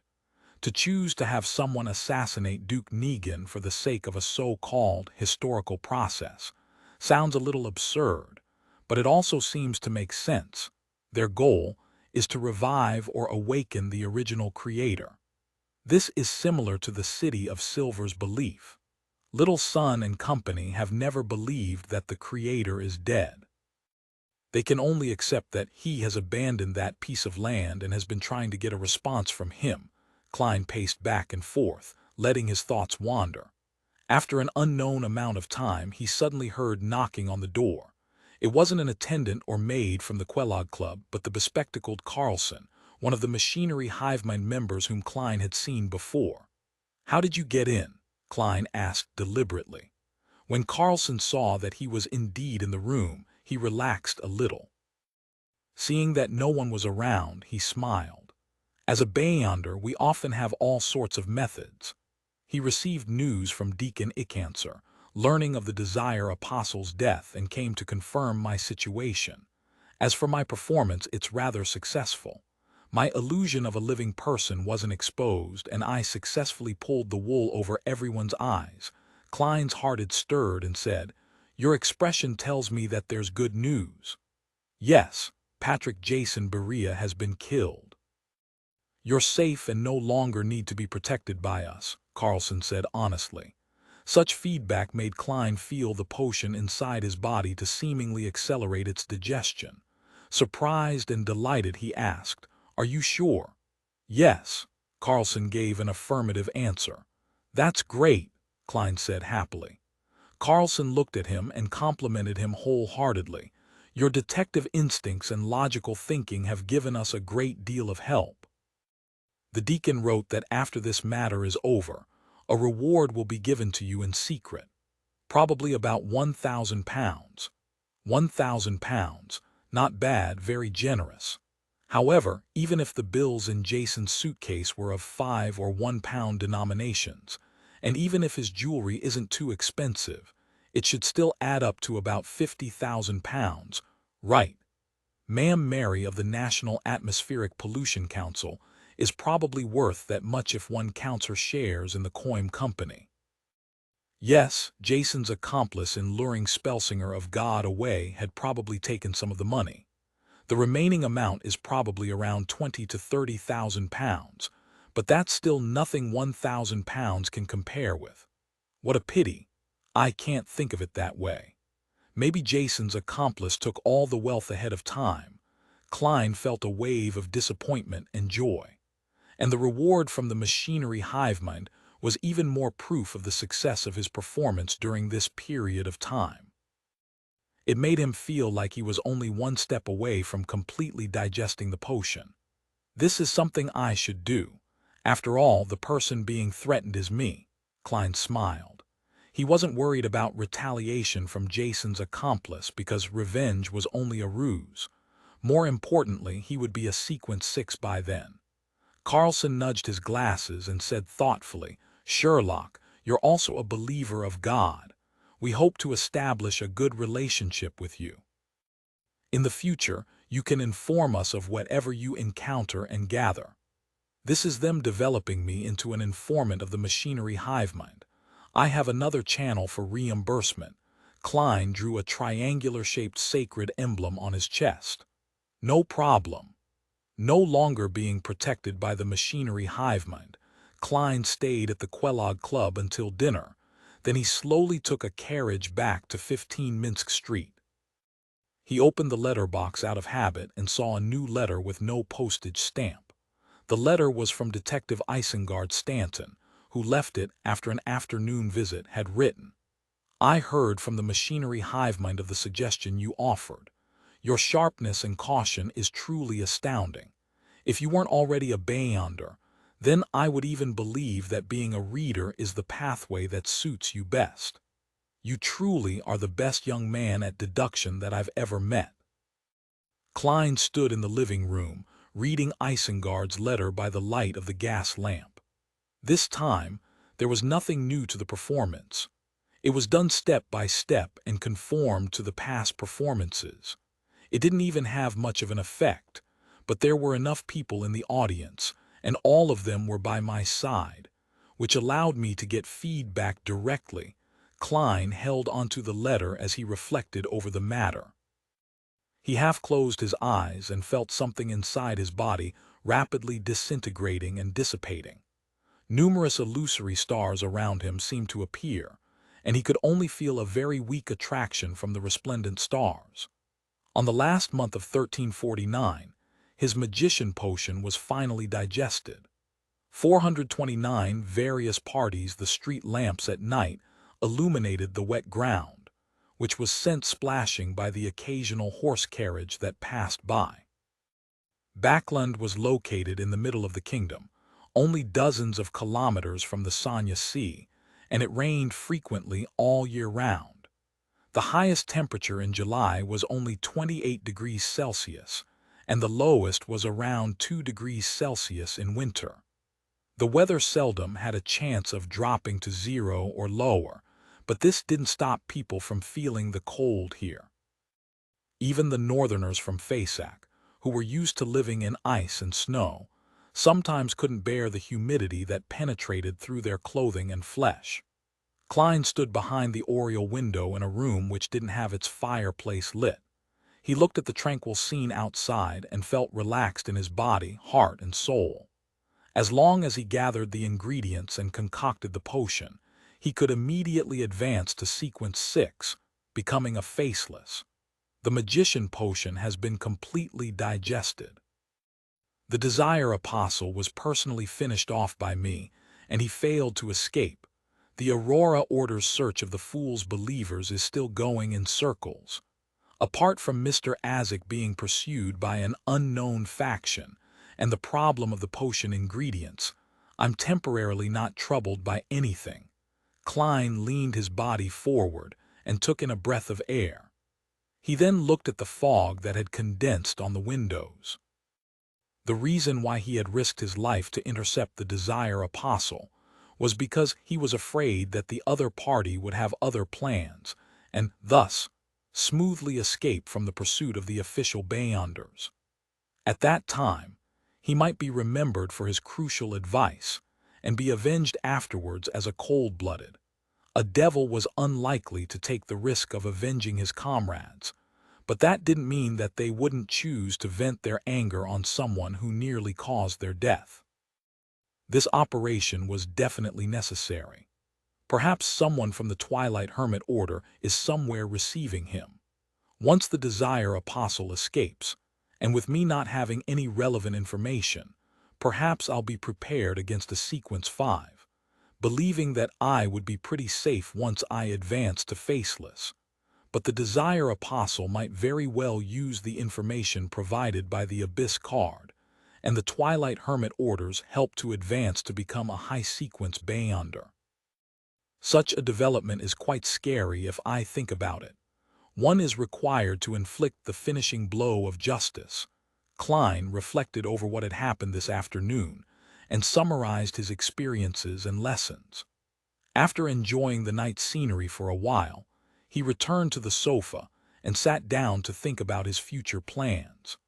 With the reward provided by the machinery hivemind, I'll be able to afford the mutated pituitary gland and blood of a thousand-faced hunter. The deep-sea Naga's hair simply requires me to have money. Such an ingredient should be relatively easy to find on the sea. I can get Mr. Hanged Man to help. The only problem is the human skin shadow characteristic, and even if there is a clue, I don't have enough money with this in mind. Klein couldn't help but give a self-deprecating chuckle. I'm not a person who particularly loves money, it's just a very average preference. When I was in Tingen, I always encouraged Melissa to spend and urged her and Benson to hire a maid. I felt that no matter what, I should try to not treat myself too badly, and every time I did a covert operation, I always placed safety first and made sure to be careful so that I wouldn't be affected mentally because of the allure of wealth. However, in order to take revenge, I have to advance, and advancing requires me to buy expensive Beyonder ingredients. I can only accumulate every single penny and save whatever I can.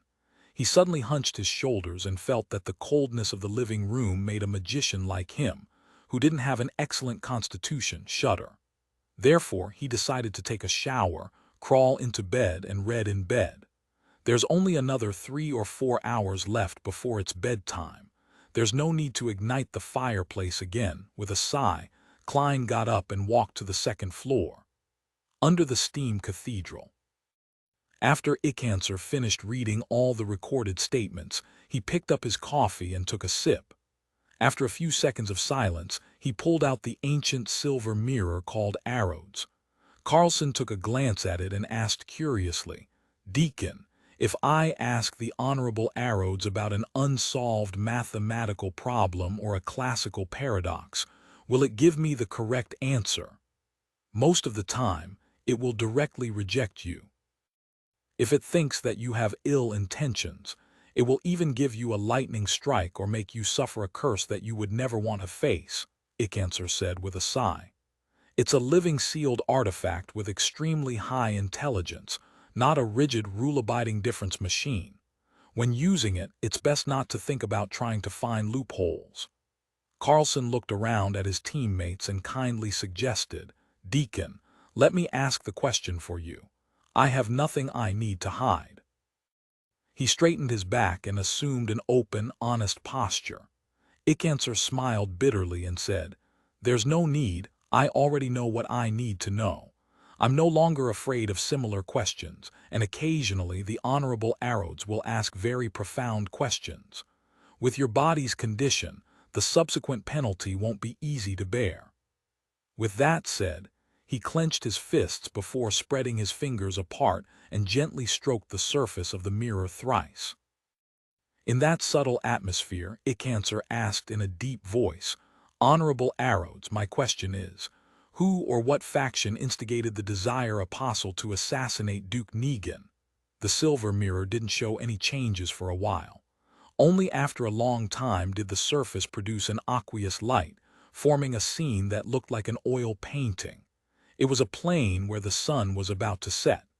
The vast field was covered in a faint golden afterglow. "What does that mean?" Carlson and the other members of the machinery hive mind looked at each other, unable to understand. Even though one of them was a Beyonder who had advanced from mystery prior and was no stranger at reading revelations. Twilight, the symbol of the end of life, a sect that believes in death or lunatics that believe in the apocalypse, a mystery prior said after some deliberation. Carlson nodded in agreement. "I think it's the latter." Icancer ignored their discussion because Arrows' question had already appeared. "What color of underwear do you like best?" Icancer's face suddenly flushed red, and he felt as if smoke was rising from the top of his head. With great difficulty, he spat out a word, "Red." The room suddenly became unusually quiet, and Carlson and the others pretended to look towards a corner. Icancer sat down wearily and scratched his fluffy hair, ready to ask the second question. Carlson couldn't bear it as he said, "Deacon, let me try. Try not to reach the punishment phase." Icancer finally nodded in agreement. Carlson confidently mimicked the deacon's actions, gently stroking the surface of the silver mirror 3 times while the other members gathered again. "Honorable Arrows, my question is, who are the accomplices of the Desire Apostle?" The aqueous light stirred as the scene changed.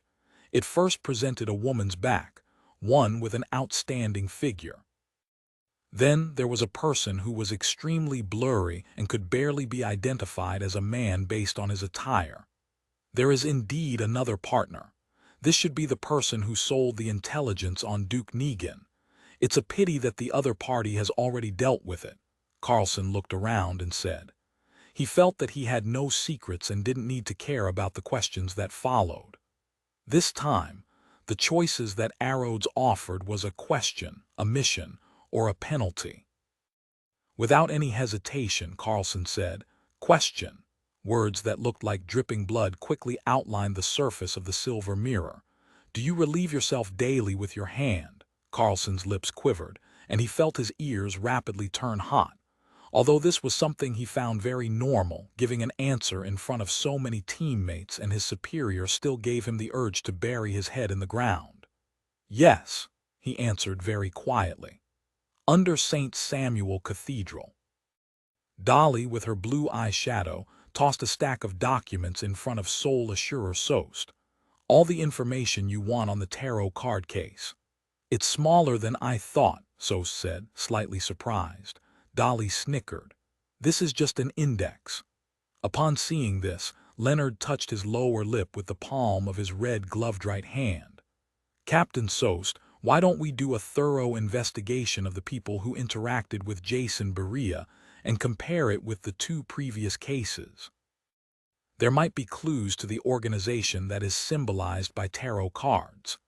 Duke Negan is a devout believer of the Lord of Storms, and he represents the interests of the Church of the Lord of Storms in the political scene. The mandated punishers will definitely be frantically searching for the real culprit, so we don't need to get involved. Otherwise, we'll easily be put at odds with them. Let's investigate the cases involving the tarot cards, and who knows, we might find new clues. Of course, we'll definitely end up running all over the place, but that's part and parcel of a red glove's duties, Sost explained with a smile. Leonard nodded. I understand. And deep in his mind, the elderly voice tusked and laughed. The Nighthawks have missed it just like that. That person has the smell of the Dark Emperor, the true Dark Emperor. Inside the Holy Wind Cathedral, wearing a black bonnet, Spellsinger of God, a snake, swept his silver eyes and picked a mandated Punisher elite. Although I'm about to leave Backland, this is the decision of the Council of Cardinals. You only have one mission after this, and that is to investigate the assassination of Duke Negan. After applying, all of you have the right to use a Grade 1 sealed artifact. You must find out who is targeting us. Standing at the very front, a middle-aged man wearing a modified captain's hat immediately led the group. He clenched his fist and lightly tapped his chest. As you command, Your Eminence. He was lean and had no particularly outstanding features, but there was an anchor tattoo on his neck. In Empress Borough, the opulent villa of Earl Hall, Audrey looked at Susie, who had opened the door herself, and said in a low voice, "What's Father and the others talking about?" When she found out that Earl Hall had returned late and that his expression was unusually grave, she immediately sent Susie in to listen. Duke Negan was assassinated. Susie closed the door behind her with her feet. Ah, Audrey froze, suspecting that she had misheard. Although she had already experienced an assassination attempt on Duke Negan, she had never thought that this powerful noble would actually die. It's true. Susie gave an affirmative answer. Audrey instantly felt a little blank, finding it a little surreal. How could such a powerful noble, a person of flesh and blood, capable of speaking and laughing, the Duke who had given her a piece of land, die just like that? Suddenly she felt the cruelty and coldness of the adult world. Who did it? Audrey asked subconsciously. A Sequence 5 devil, Sequence answered quickly. But he has already been silenced by the so-called hero bandit Dark Emperor.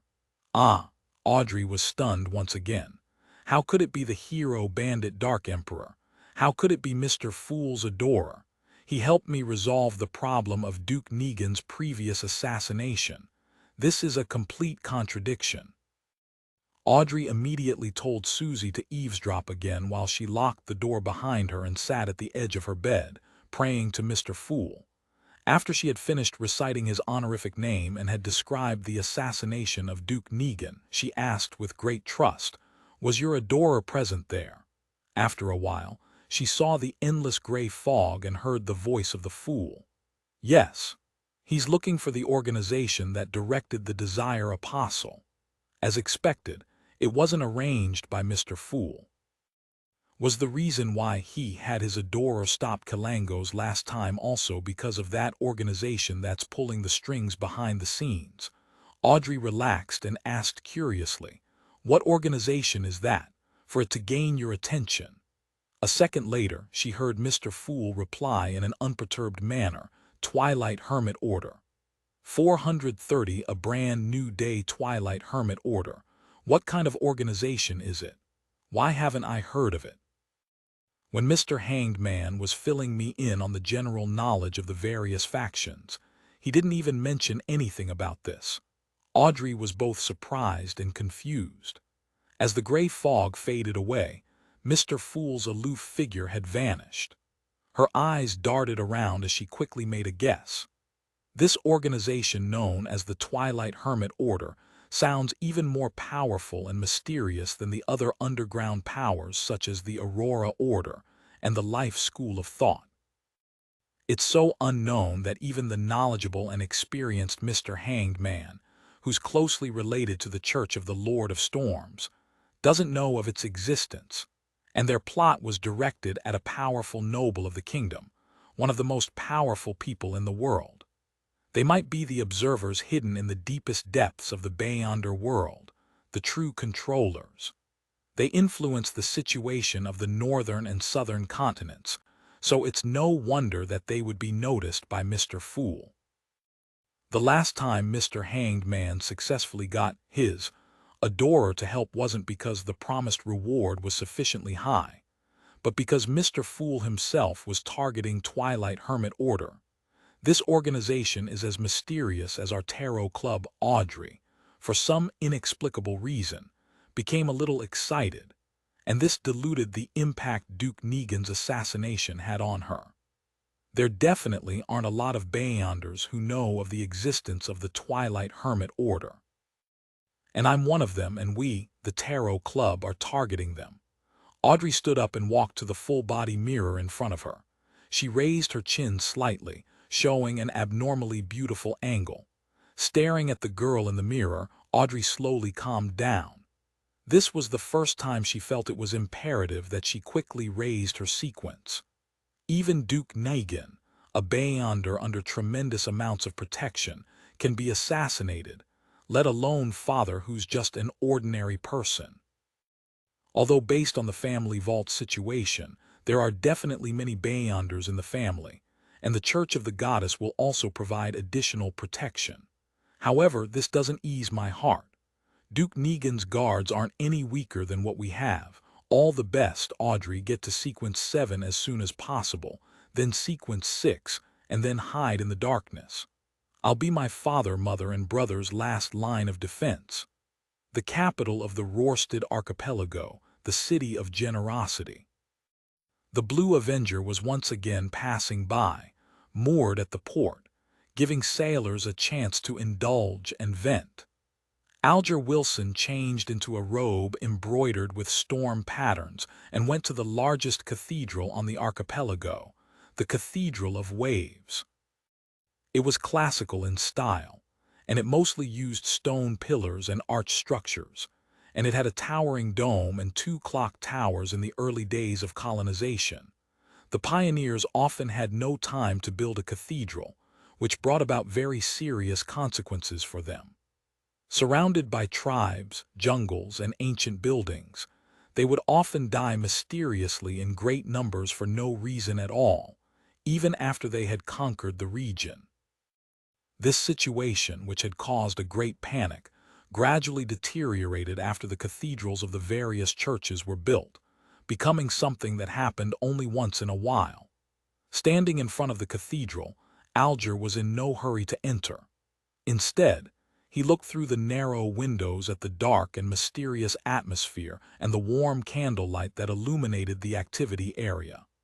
A few seconds later, he entered the grand prayer hall, clenched his right fist, and struck his left chest. He turned to the bishop facing him and said, "May the storm be with you." "May the storm be with you," the bishop responded in the same way. Without waiting for Alger to speak, the bishop of the Cathedral of Waves took out a telegram. "You're just in time. The Council of Cardinals has issued orders. Read it before praying." "What orders?" Alger asked casually as he reached out to take it. The bishop's expression was grave as he said, "Duke Negan has been assassinated. The Council of Cardinals has ordered all mandated Punisher and priests to pay attention to anything regarding the hero bandit Dark Emperor, as well as all the matters related to the tarot ritual." Hero bandit Dark Emperor. Alger perfectly expressed his surprise. He already knew that the Dark Emperor was Mr. Fool's adorer.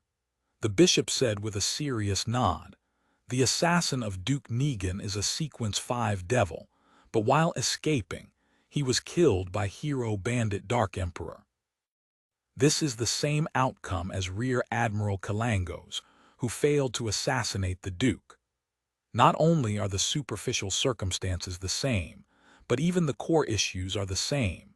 It was also Mr. Fool's adorer who killed Kalangos, Another adorer was Mr. Fool, the one who really wanted Duke Negan dead. No, if it were really him, then he would have warned Kalangos the last time to be careful of Miss Justice, so as to not expose his identity on the spot. Mr. Fool is paying attention to the truth behind the assassination and the real murderer. Who could it be, or which organization would receive so much attention from Mr. Fool? Alger instantly thought of many things and